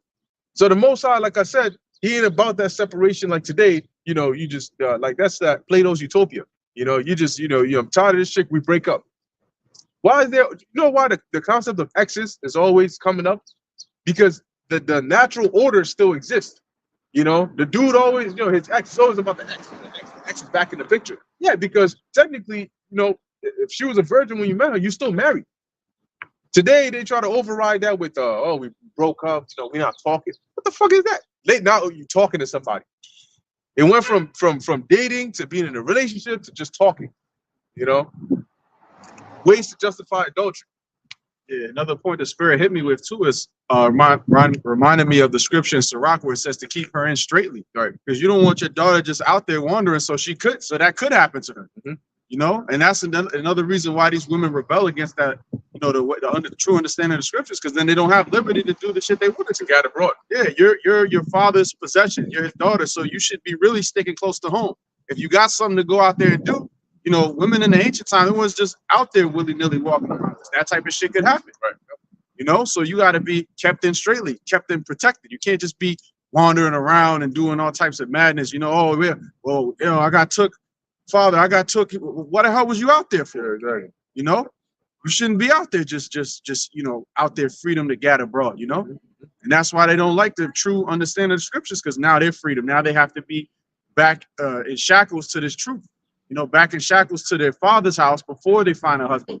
Now they want to just be out there willy-nilly and they meet 10 different niggas, and what is their father doing? Oh yeah, he ain't even there. He's a Christian pastor, probably. Yeah, he probably committed adultery with his congregation anyway. 2 examples. What you said was Jethro and his daughters when he sent them to go water the camels. Yeah, and basically it's what? You go do something and you come back. Yep. And then also when Jacob met Leah and she was gonna get well from the water, you go get water. Oh, Rachel's son. You go get the water and then you come back. That's it. Because if you out there, you are exposed to now medicine. Because Jacob said when he saw her, he died. That's how beautiful she was. So it's like you don't think other men probably saw. Yeah. Who are you? God. Hey, but you know what? If they instituted the ways of the scriptures, a lot of these crime rates would go down drastically.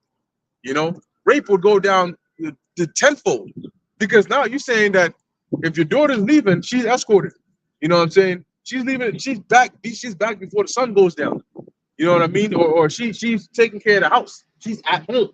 She ain't in the workplace. She ain't out at 2 a.m. Dressed provocatively. In dangerous neighborhoods. She's not on OnlyFans. She's dressed modestly, so you're not gonna see her and think, let me see. Nowadays you go to the gym and you can't even. It's like what the hell's going on? You look right and just wild ass shit. So guess what? If they instituted the ways of the scriptures, these cases would drop. Because you wouldn't give opportunity for these things to happen. You block off all those exits. Okay, all these young chicks getting pregnant and the whole concept of a baby daddy. What the hell is a baby daddy? It's either a husband or it's not. All of those things would cease. Constant dating and all. Yeah, dating and all. Yeah. Just talking to somebody, wasting time, and it's like, what the hell is that? Yep. Most I don't deal with that. You don't deal with that. So just to give you an example, what happened when the Heavenly Father took us out of Egypt? There was no dating. We're gonna see if this works out, Israel, and then if it don't, well, then you just go to maybe the Apis bowl back. No, it's like, listen, I took y'all to serve me, to very much be my, spiritual wife. And then that's it. And then anytime Israel went off, he'd take us back. But it's not no like, oh, we're just gonna see. We're in the dating phase to see if this works out, if this could go on. No, you're wasting time. Right. It's either you're doing it or not. Yep. That's it. End the story. But you know what? The Most High's gonna bring it back. Right? Sorry, bro. I didn't mean to cut you. No, you get. No, I'm saying like after all that dating shit, 10 bodies later, Yeah, and then yeah. she's defiled. Right. Oh, okay, now I'm ready to settle down, but you're not worth anything. You lost your value already. After the first man, you lost your value. Then 10, 11, 12, however many niggas later, you don't have no more value no more. Really, Now you just crazy. really past the first, you have no value. Yeah, Really. exactly. But that's why they had the token of virginity. So if you try to you try to marry your daughter off, then the person, let's say in the ancient world, the person coming to marry your daughter, they expect that she's a virgin. So if you don't, and that's why they took the token of virginity to prove, hey, that you took it. You break it, now you pay for it. But it's like if you try to pass off your daughter and she's not a virgin, and you try to pass off as a virgin, and the dude finds out, the scriptures actually say that he can come back and return her. Like it's what I'm saying, like you can return her, yo, what you doing? And then it says the parents can go back and say, yeah, when I gave it to you, this is what we got on the sheets that night. So don't try to play that shit, nigga. I was gonna say, and if people will understand, there's a reason why these things were that way, where a woman is supposed to be tied to one man, because there's a let me just say, carnally or physically, when you go into microchimerism. Now there's two types of microchimerism. There's the fetal and then the regular microchimerism. It's just what I like to call it. The fetal is pretty much what bonds the woman when she has the child in the stomach. Is what bonds the woman to the child. Actually, now I don't know at what point does it eventually leave, because according to our our Hebraic culture, you become a man at the age of 12, and for women when they pass above the age. So that's when you come into adulthood. Now I don't know, exactly when it leaves, but pretty much your mother, you actually have your mother's DNA into you, and up to a certain point. But you have your mother's DNA in you up to a certain point, but your DNA stays in her forever. And then the same thing with the man, because they did research and things like that, how a man's sperm, when he pretty much releases into a woman, it's all up in her body, in her ears, in her spine, her brain, all over. I'm not trying to sound funny saying that, but really. And what does that do? It binds the man and the woman. So now, like the brother's saying, after 10 men, so in this time period, men and women. But after 10 men, it's like after you doing that, you can't now, you on the 11th guy, you can't have an actual bond, because you've given yourself to all these different guys. Now, really, after past the first guy, that's really it. There is no 2, 3, 4, 5, 6, going all the way up to 10. After you pass the first guy, you already made that bond. You already had this time where, look, it was your first time. It was magical. You know how they always show them shows with the moon. Oh my God, he kissed me. It was just so magnificent. It was why everything is tied to this guy. He's sparkle in the eyes for you and all that. Then you have kids and all that type of stuff. It's all tied to this guy. Now you try to do that same thing with another guy. It's not the same, because the magic, everything has already lost its flavor. So you've already done it. You've already experienced it. So it's like, really, it's just like, okay, yeah, it's the same bride, but it's just like less exciting now. The oxytocin, I believe, is the chemical. Yeah, that's the bonding. The bonding chemical. But at the end of the day, what's gonna happen is the new guy is just gonna remind you of the old guy. You know what I'm saying? Because he's gonna leave that print, there. And also, you gonna, like you said, as you deal with a woman, she starts to take on your spirit, and then she starts. We read about, can two walk together except they be agreed, right? So imagine you got one kind of spirit, and then the next dude she with got a different kind of spirit, and they both now in her. Now she a combination of two people that got opposite kinds of spirits, and she bugged the hell up. That's why some of these women they psychotic, man. A lot, and sometimes it's the fault of these dudes. That they're not raised properly and how to deal with women, so they create psychopaths and throw them into the world. Then here it is, you trying to live your calm life, and then you get messed up because you're running across a psychopath. She's a psychopath because she come out with a mask. They all come with a mask. They all come with a mask, and then the mask all looks good until she takes it off. And you can just hope that when she takes it off, it's not that bad. Because some of them, it's a complete 180. She look different, she act different. It's a different person. And that's because she's mastered the art. After 10 dudes, she's mastered the art of deception. She knows how she should be but before you go on a date, how she should be when you go on a date. But you know, now they don't even try to build rapport. They don't even try to do none of that. They just on that spirit of I'm gonna come as I am. And because I'm a woman, you're gonna have to deal with me a certain kind of way. Like that skit where the dude came with the car and he's telling the shorty, get in the car. He's reaching to open the door. Oh yeah. Shorty slammed the door, talking about, no, you're gonna come over here and you're gonna open that door for me. He's like, nah, just come in. You know, I'm opening the door. I'm gonna pay for everything. Just come in the car, eh? You know, and she stressing the dude out. He got out, he came all the way, he said, oh, no, it's just, you know, what y'all doing it's some way, you know. Let me just go home. Let me respect myself and go home. You know. But anyway, let's go back to First Corinthians. Yeah, you're joined back. This is 1 Corinthians 7 and 6. And it reads, but I speak this by permission and not of commandment. For I would that all men were even as myself, but every man hath his proper gift of God. Now, why do he say we're even? Yeah, why do he say we're even as myself? Because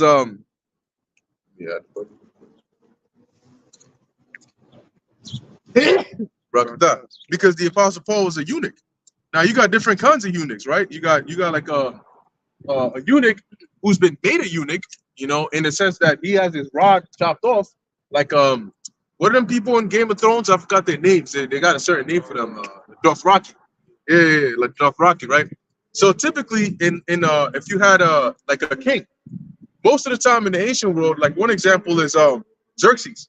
In the ancient world, we know that the king didn't deal with just one woman. He had what was called a harem, and a harem is basically you have selected women, the finest of the finest, that have been selected for him. In fact, they were like made, you know, prepared for like months to come and sleep with him, right? And then they would go back to their chambers, and you had a chamberlain or a eunuch who would basically guard and be in charge of all of that.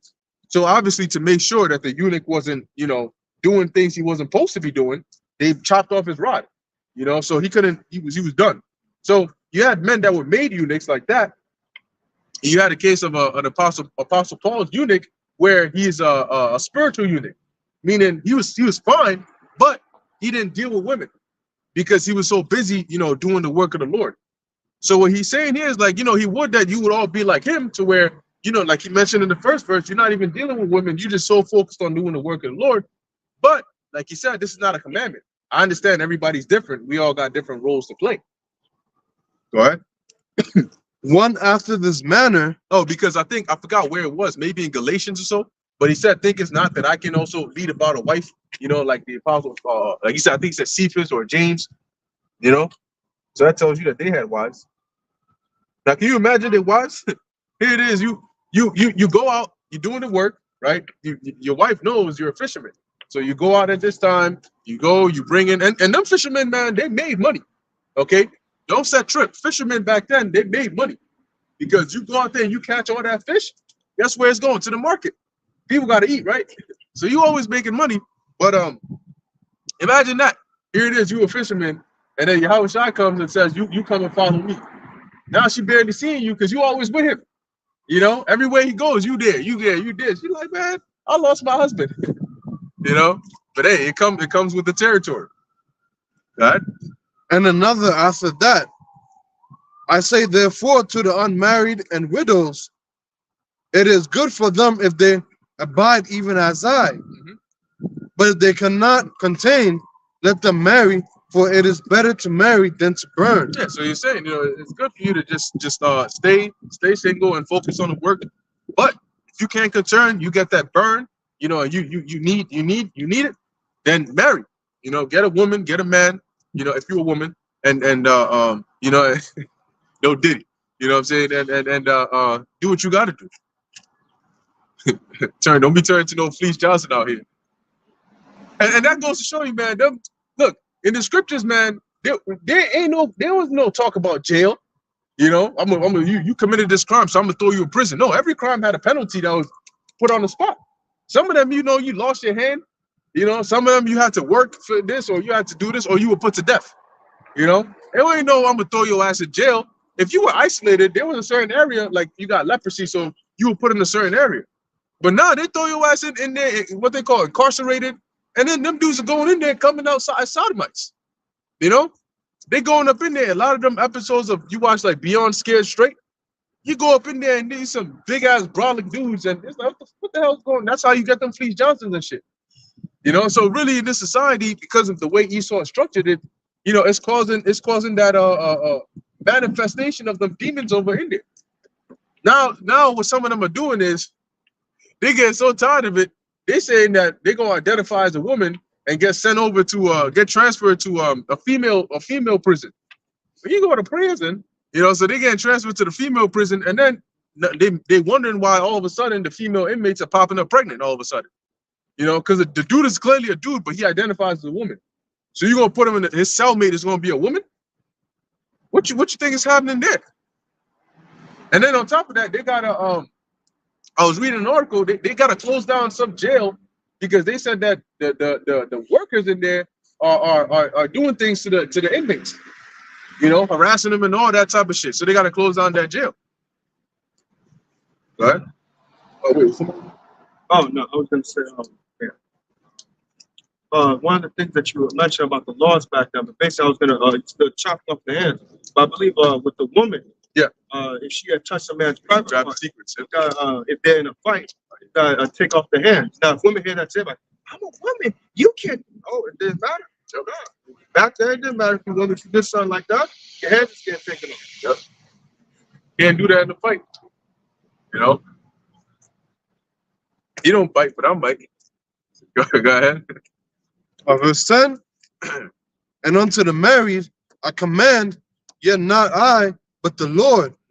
Let not the wife depart from her husband. But and So what you talking about? You got to leave your woman got to leave after 1 year. He said it's a command, not him, but the Lord said, let not the wife depart from the husband. Go ahead.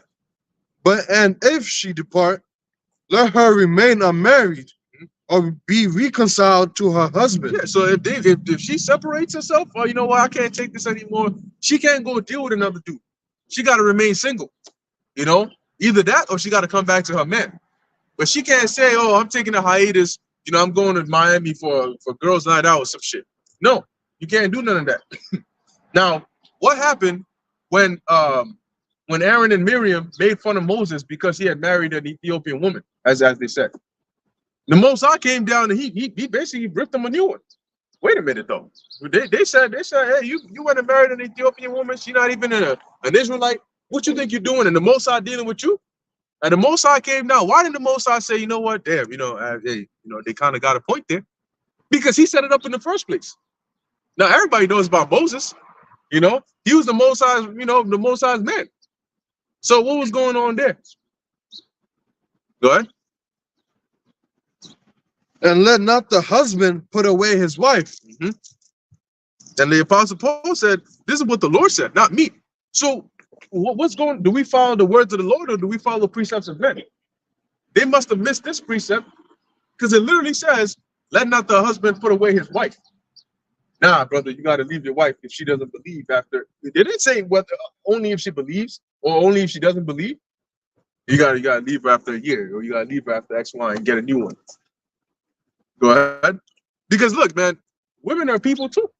You know, they also got emotions. They also got feelings.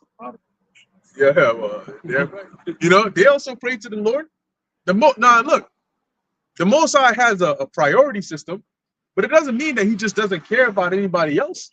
You know, we're all still his creations. So guess what? You thinking, oh, well, I'm a man, so I'm an authority, so I'm gonna just treat her however. Guess what? The Most High can bring judgment on your ass for that. Okay? Because you still got to treat them, the scriptures say that the two shall become one flesh. So you got to, there's a way that you got to deal. Don't just go home, be a lion in your own house, and just, hey, I'm a man. Hey, you shut up, do all this, that, and the third. Hey, the Most High is going, he's going to deal with you. I was going to say, remember, there's, like you were saying, there's Christian, there is daughters as well. Now imagine you as a father, you want your daughter taken care of. You want the man that you give your daughter off to is any, because the reason why a lot of women or fear of men, think bad of men. Because what they see in the movies, things like, because Eve gets in some movies, the man just comes home drunk all, and then shut up. And they see all that type of stuff. So they think, oh, when they get with you, you're gonna. Nah, we're not supposed to be like that. Because we don't want, like the brother was saying, for the judgment of heaven. He see you coming home, just what are you doing? Yeah, You say nothing like that for. What should you do? Nothing at all. Right. You're not supposed to. We're not animals. We're not brute beasts, just acting a fool and just doing whatever you want to. Now, when there's time comes for authority, yes, you can be authoritative. You put your foot down. But if it's just chill, like she ain't do nothing.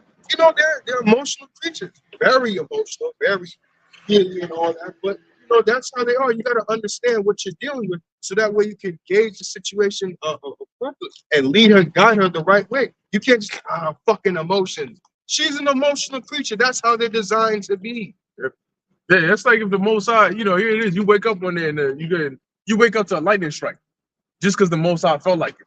Right, because the scriptures describe the men as the wife of the Lord, right? Metaphorically. So if you just got home one day, you know what? You just woke up and fuck it. You wake up and you feel like you choking and shit. Right, even you gonna be, You know? Lord, mercy, Yeah, mercy, exactly. mercy. Like, Lord, what did I do? Fuck you mean with you, nigga? You know what I'm saying? Well, that's kind of like that, because if we're supposed to, be the so-called, the woman of the Lord, but you mistreating your woman at home, what's the Most High gonna look at you like, yo, you can't even treat your woman right. You're supposed to be a ruler, a king, and take care of my people. You don't have the heart. You don't have the ability to be a shepherd. You got to be able to reason. Oh, what's going on there? You had something? Did it pick up? Yeah, but it's good now. Oh, no, it's picking up. Echo. Is it? Yeah. I'm gonna go on mute though if you got something to say. Good. Is it still echoing? No? Okay, good. Yeah, I was saying that what you just said is very important, because even Esau does that, right? Even if you want to be, if you want to hold some type of position in society, whether it be a mayor or a governor, whatever the case may be, they want you to be married. You got to have a significant husband. You barely see people who might have prominent positions in society that are single. You know what I'm saying? Because then when they look at marriage as a and how long you've been married as a way of, this guy's stable. He got stability, right? Or he's able to maintain a marriage, because everybody knows how marriages are. So this guy is loyal, he's faithful, right? And that's what it is. Now, you might not be those days, right? You might not necessarily be with just one woman, but the optics, to have a certain type of position, it shows stability, it shows responsibility, right? No, shut up. Right? It shows responsibility. It shows these things like, this guy's accountable. This guy, he can control himself. He can control his household, right? He can control his household. That means that he can control this office. So they look at all these different things, which, again, looking at it in a bigger picture, how Basham Yoshai looks at those things. Like Yahushua gave a penny, right, to the various workers. He gave one, he gave him two, the other one he gave him five, the other one he gave him, 10, whatever the case may be. And then he was watching to see what he would do with that, right? So the little that you may have, that office that you may hold, it's how you deal with it. It might be small, but it's enough for your spirit to handle. Some brothers might have one life, some brothers might have 3 wives, some brothers might have 7.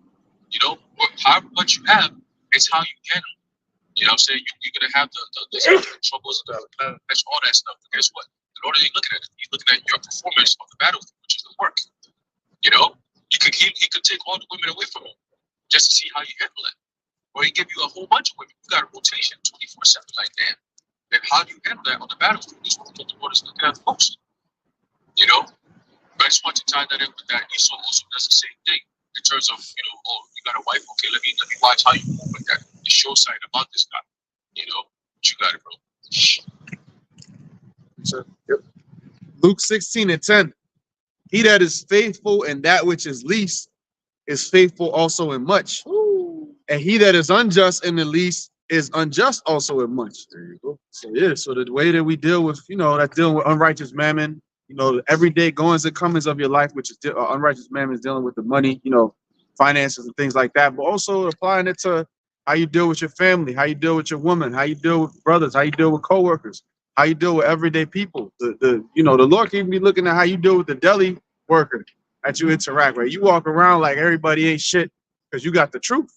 We don't even, we need to, we're working on, getting to that salvation where Yahweh comes to save us. So again, he that is faithful in least is that it will be faithful in much. So all of the little things and so-called mundane activities of everyday life. I think this was Yeah, I think we back. You Yeah, we good? back. I see you back. All right. There you Go go. ahead. Yeah, I was so gonna say, you got it. You got it. You got it. You got it. Yeah, you got it, bro. Yeah, you got it. Got it. Real quick, I was gonna say that I was just adding on to your point that you made, right? About having little and having much, right? And also how you carry yourself. It's funny that you say that because I went to the gym and I seen a guy who's in the church of the ISUPK, right? Now, how did I know? He didn't know me from a can of paint, never. Because when we walk outside of this, just walking outside regular, we're not touting that we're better than we're just regular men.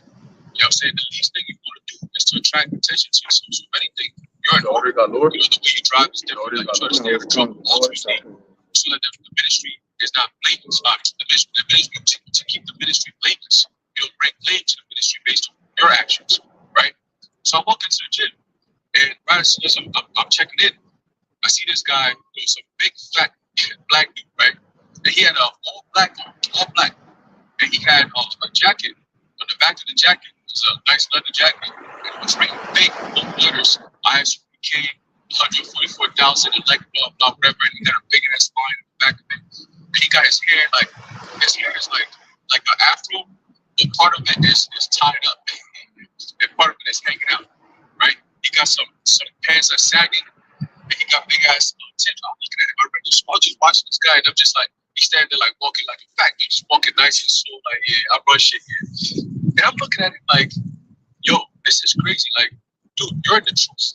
You know the truth. I don't know if you go out there to teach. I don't know you, but the fact that you know the truth and you speak in the name of Yahweh Shai, wouldn't that push you to kind of carry yourself a little different?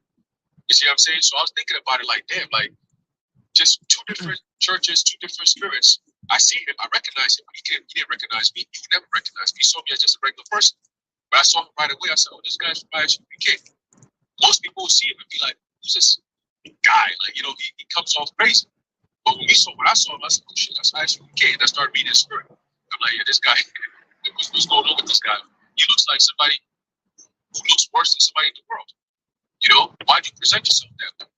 The Lord is looking at all that. Going back into that walk of life, right? It tells you that second Peter, the 3rd chapter, about what manner of persons he wants to be in, right? And all holy conversation with godliness, right? So that's all part of it. When the cameras are not on and you're not in the midst of brothers, how do you operate? Even like Ashnar said, in the midst of the public, including your co-workers, the deli man, how do you operate? You see? And most people, you could just tell from even the way they move, they're belligerent, even on camera. I see to go to the barbershop and be arguing with people like, bro, like, just go get your haircut and leave. You got it, bro. Hey, God, man. God. Just let's go back to that. 1 Corinthians 7 and 12. And it reads, But to the rest speak I not the Lord, The rest speak I, not the Lord. but to the rest speak I, not the Lord. If any brother have a wife that believeth not, and she be pleased to dwell with him, let him not put her away. Yeah, so there you go, right? If any brother have a wife and she be pleased to dwell with him, let him not put her away. Go ahead. And the woman which hath an husband that believeth not, and if he be pleased to dwell with her, let her not leave him. Yeah, so basically he's saying, look, if you got a wife that's not a believer, and you guys are, she happy to be with you, happy to be with her, don't put her away just because she doesn't believe. Okay, because that's, as long as that doesn't influence what you're doing, right? And vice versa. If there's a woman and you got a husband, and he doesn't believe, hey, you keep serving the Lord, and as the Apostle Paul is going to go on to say, go on. For the unbeliever husband is sanctified by the wife, and the unbelieving wife is sanctified by the husband. Yeah, so something might go down, and the Lord might protect your household, including your unbelieving wife, because of you. You know, he might put that hedge around your household because of you, and then she basically falls under that because she's under your house. You know, here it is, all hell might break loose, and there's a famine going on, and the Lord brings food. Well, He's gonna provide food for you and your house. You know, when the Lord saved Noah, He said Noah found grace in the sight of the Lord. Not his wife, not his sons and their wives. But guess what? I mean, they were delivered as well. No, they brought about, creation and everything, procreation. But still, the Most High had mercy. So that's why the Apostle Paul is saying here, there's a chance that the Most High, the Most High might have just written the story that way, that this woman gets saved, but she might not initially believe you. But because she's with you, she's paired with you. The Most High is like, all right, you know what? I'm a like fire, right? If I'm right next to you and their fire touches you, it's going to spread to me. You know, so if the Most High is like, you know what, I'm gonna protect this brother, and you know what, those that he's with, she makes him happy. He's doing the work, making me happy. All right, let me take care of them too. I want to make you happy. Yeah, I want to make you happy.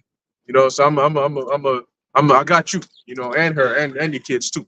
Okay, because if you imagine you got like a toddler. Toddler doesn't know, right? You know, they're not out here doing lessons. You know what I'm saying? They're not calling on the name of the Lord. They're just a baby. But the Lord says, He sees the way that you feel about your child. So He says, I'm having mercy on them for your sake. Okay? Added to your point, it goes into the concept that the Lord mentioned of if you give a cup of water to one of the prophets, to one of the Lord's servants, that you're going to have a reward. So how much more if you're the wife of one of the Lord's servants, even if you don't believe? A lot of these people, like the dude that walked by earlier, he saw the sign. He doesn't understand 100% truth, but what he say? He say, yo, that's deep. Keep doing what y'all doing. Like, pretty much it was a positive interaction. The Lord can save him just for that. He doesn't have to know about this and that and the breakdown of Daniel 11. He doesn't, it's levels. Like, the Lord has the men that He wants to know, the highest knowledge. He has him doing that. But there's going to be, the 1/3 is millions of Israelites. So you're going to have a lot of Israelites that they have had a positive interaction with one of us, might have just held open the door for you. It might have just, the clerk at the store, you were missing some change, and they just let you slide. Hey, man, you good. All right, take care. That alone could seal them. I was going to say, because you got to look at the 1/3 as this. Within the 1/3, you have the 144,000, which is, the teachers, the prophets. They're the ones that have the high responsibility of pushing the truth to the highest level. But the rest of the 1/3, which is the other believers, like you were saying, they could be friends of the prophets. They could be, wife, children, and things like that. They may not, have the level of, the 144,000, which is teaching, but they may share your video. They may, like women, make garments and things like that, be helpmeets and things like that, and still be saved. But everything, like you're saying, everything has its order. Everything has its, position or lot that the Heavenly Father's put in it. For the 144,000, that is the teachers, the prophets. They ought to push the word of the Heavenly Father. But for the rest of the 1/3, hey, you believe? Cool.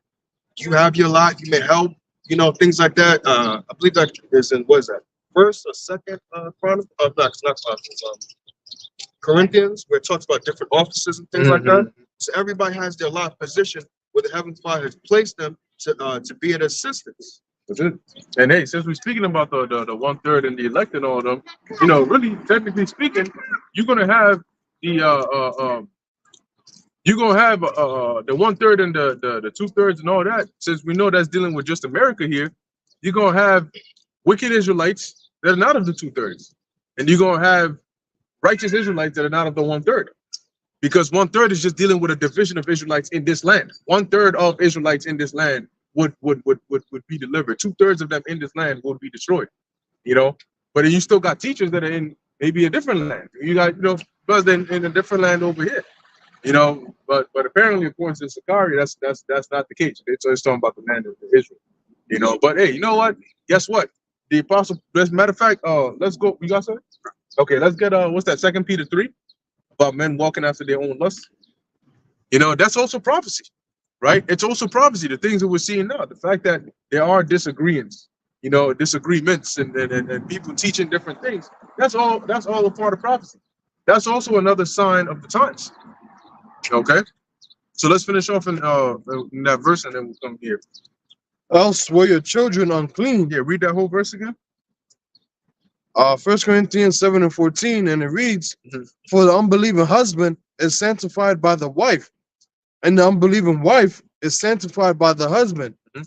Else were your children unclean, but now are they holy." There you go. So they made holy by the believer, you know, and peradventure, the Most High has mercy. He's pleased by your works, and He has mercy on your household for your sake.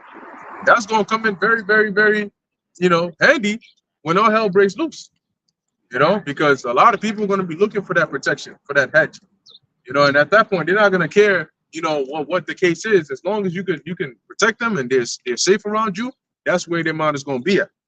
Also hold you got it. Yeah, go ahead. Yeah, go ahead. Or just to add on to that point that you made about how the Lord is going to save Isaiah the household 65:13. as well. Lord, think about it that, even in today's society, men in the Lord are men of the Lord in this truth. You typically don't see a man just up and leave his family if he got a wife and kids, right? If you move it, let's say you're in New York and you move into another state, you're going to take your wife and kids because you probably have a job opportunity, right, that's going to pay more. She might have a job over here, but what's going to happen ultimately? She's going to leave her job, right, whatever opportunity can come with you, and go find something else at wherever you at. You see, maybe you might have a good enough job where she doesn't even have to go to work. She could just stay home, watch the kids. That's an ideal situation. And then you go out there, you do the work. But ultimately, the point is, a man will not typically just up and leave if he has a wife and kids. Right. You take his whole family with him. So it's the same thing if you're doing the work as we're going into a new world, right? The Lord, you're going to do the same thing. You're not just going to want to just me, Lord, I'm out. Nah, you're going to say, Lord, I got a family too. And He's going to take care of that family. It's just the righteous thing to do. You see? So it's the same thing. Remember, it was the Apostle Paul who said that the Lord didn't want man and woman to be separated, right? That He created them to be good. You see? So it's the same thing wherever you may go. Your wife might be with you and she might not believe. But what she is the fact, you best believe she's your partner. You're going to take her with you. Like, yo, we got to go meet me over here. She, no, I said we got to go. And then she's going to be with you. And then as the time is going on, she's going to start realizing things like, oh, shit, we're right. And then, hey, next thing you know, she might be on the elect. She just didn't believe all the way to the end. The Lord might just put the spirit on her. Boom. Now she wakes up like, oh, shit. Yo, I believe everything you say. Now she's like number one supporter. We had an experience like that. She was like the biggest demon. And now she supports the church. She knows what's going on. She says, I started doing stuff like that. Now you become this person. But ain't going on out shot. So yeah, the point is, ultimately, if you're the man of the Lord and you have faith in Yahweh shot, shit his plan. He's going to provide for you and your family. However many of those people may be. All glory to Yahweh shot. You got it, bro. Hey, God, the scriptures say that she shall be saved in childbearing. So it's a light thing for the Most High at the end to just be like, all right, because the point is, so you can be his wife, you can bear, his children in the kingdom and bring forth heirs. So I don't need you to believe to come and teach. Well, I need him to. So for him to be saved, he better believe and go out there and do the work. But for your role is just going to be to back him up. So as long as you're doing whatever it is that is pleasing him, and he's good, then if that time comes, if you please him and you're not a demon, then the Lord might have mercy on you. Okay, remember the Most High is a merciful power. Okay, now if your woman is a heathen, then tell her to go to another country. Tell her to go to the island somewhere. Maybe you find her there. Catch you back. That's it. Turn her into a concubine, and you find her on the other side. But where we at? 2 Peter. That's it. 2 Peter 2:1. But there were false prophets also among the people, even as there shall be false teachers among you. And when you read the scriptures, you hear about them from Old Testament to intertestamental period to New Testament. They've always been around. Okay, guess what? Those same spirits come. The true prophets came back. The false prophets came with them. Okay, it's just a balance. Go ahead. Who privily shall bring in damnable heresy. So what does that mean? That means that sometimes these damnable heresies that they bring in, they do it privily. So they do it in a way where it's subtle. They do it in a way where it's like, to the average mind, it's not easy to detect, as they slowly introduce more and more wayward things over time. Okay, but obviously to the mind of the elect, you catch it right away. It's a red flag that goes up. Go ahead. Even denying the Lord that bought them. Yeah, even denying the Lord that bought them. How did the Lord buy us? Through his sacrifice. Okay, but they deny him by the things that they teach that are contrary to the things the Lord has ordained for us to know and teach. Go ahead. And bring upon themselves swift destruction. There you go. So what's going to happen to the false prophets if they don't repent? Well, I mean, if you're a false prophet, then you're not going to repent. You're going to bring upon yourself swift destruction, meaning the Lord's going to bring it upon you swiftly. You ain't going to be able to escape it. Okay, it's going to come out of nowhere. Boom. And then you're going to get caught up in it.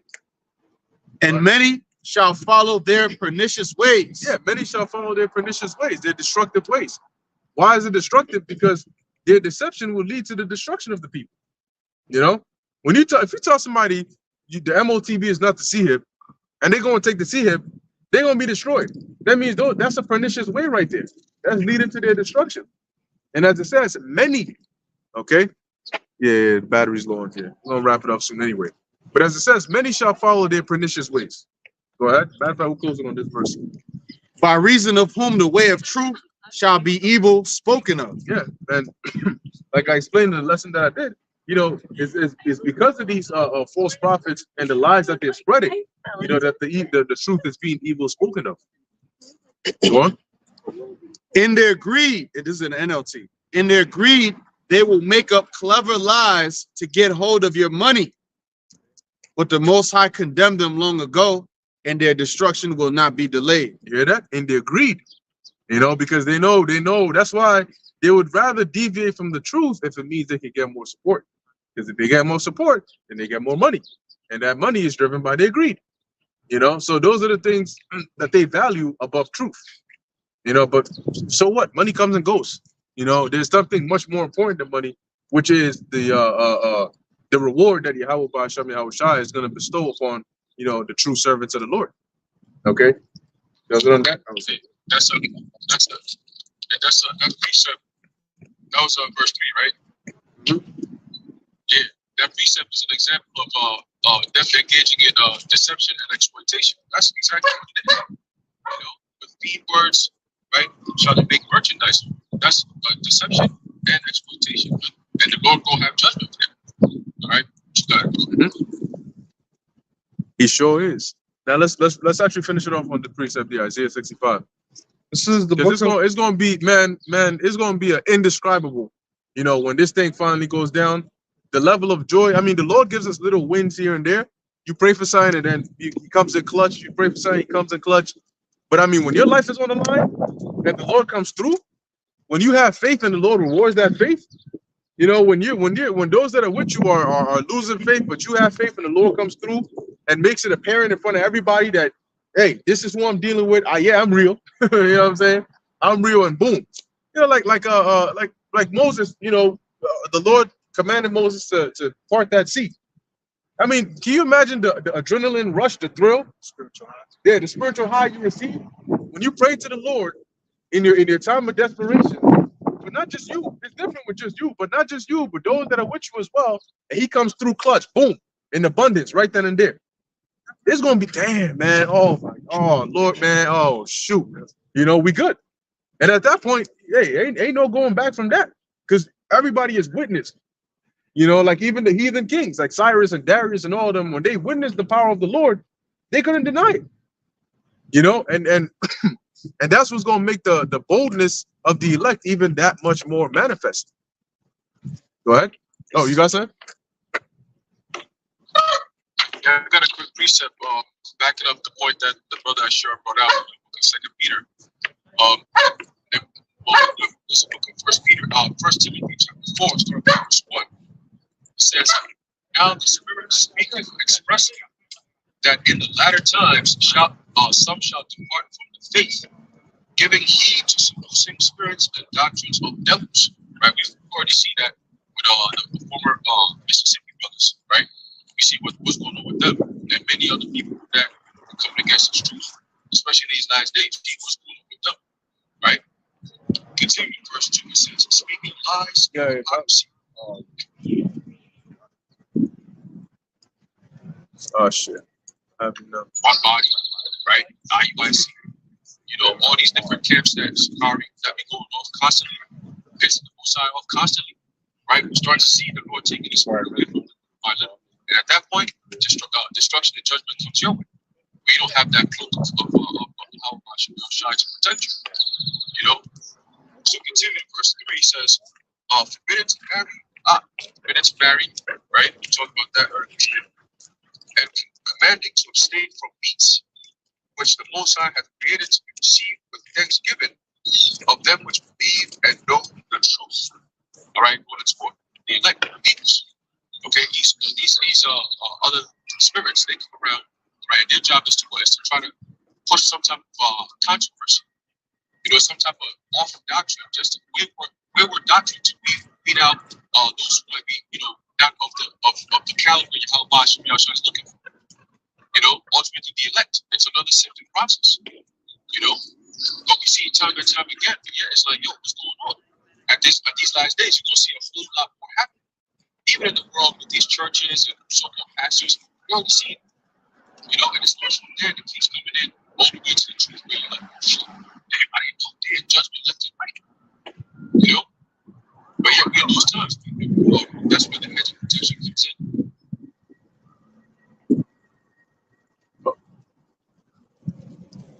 What's going on? What's going on? It's meant from those judgments. Okay? Whether it be famine, pestilences, whether it be any type of calamity that may befall America, Babylon, the Great, we know what time. You know? Which I got it for. That's it. We're gonna finish it with this in Isaiah 65. This is the book of Isaiah 65 and 13. And it reads, therefore, thus saith the Lord God, behold, my servants shall eat, but ye shall be hungry. And who are the servants of the Lord? Those that are doing what the Lord requires, what the Lord asks. Okay, so right now we're serving the Lord, and in return, he said, in that time, his servants are going to eat, but ye shall be hungry, meaning the rest of the world, those that are not serving the Lord, they're going to be starving. Some of them to death. Right? So we're not worried when the famines come. Go ahead. Behold, my servants shall drink, but ye shall be thirsty. Yeah, we're not worried about that either, because Lord willing, we'll be the servants of the Lord. He's going to have mercy upon us.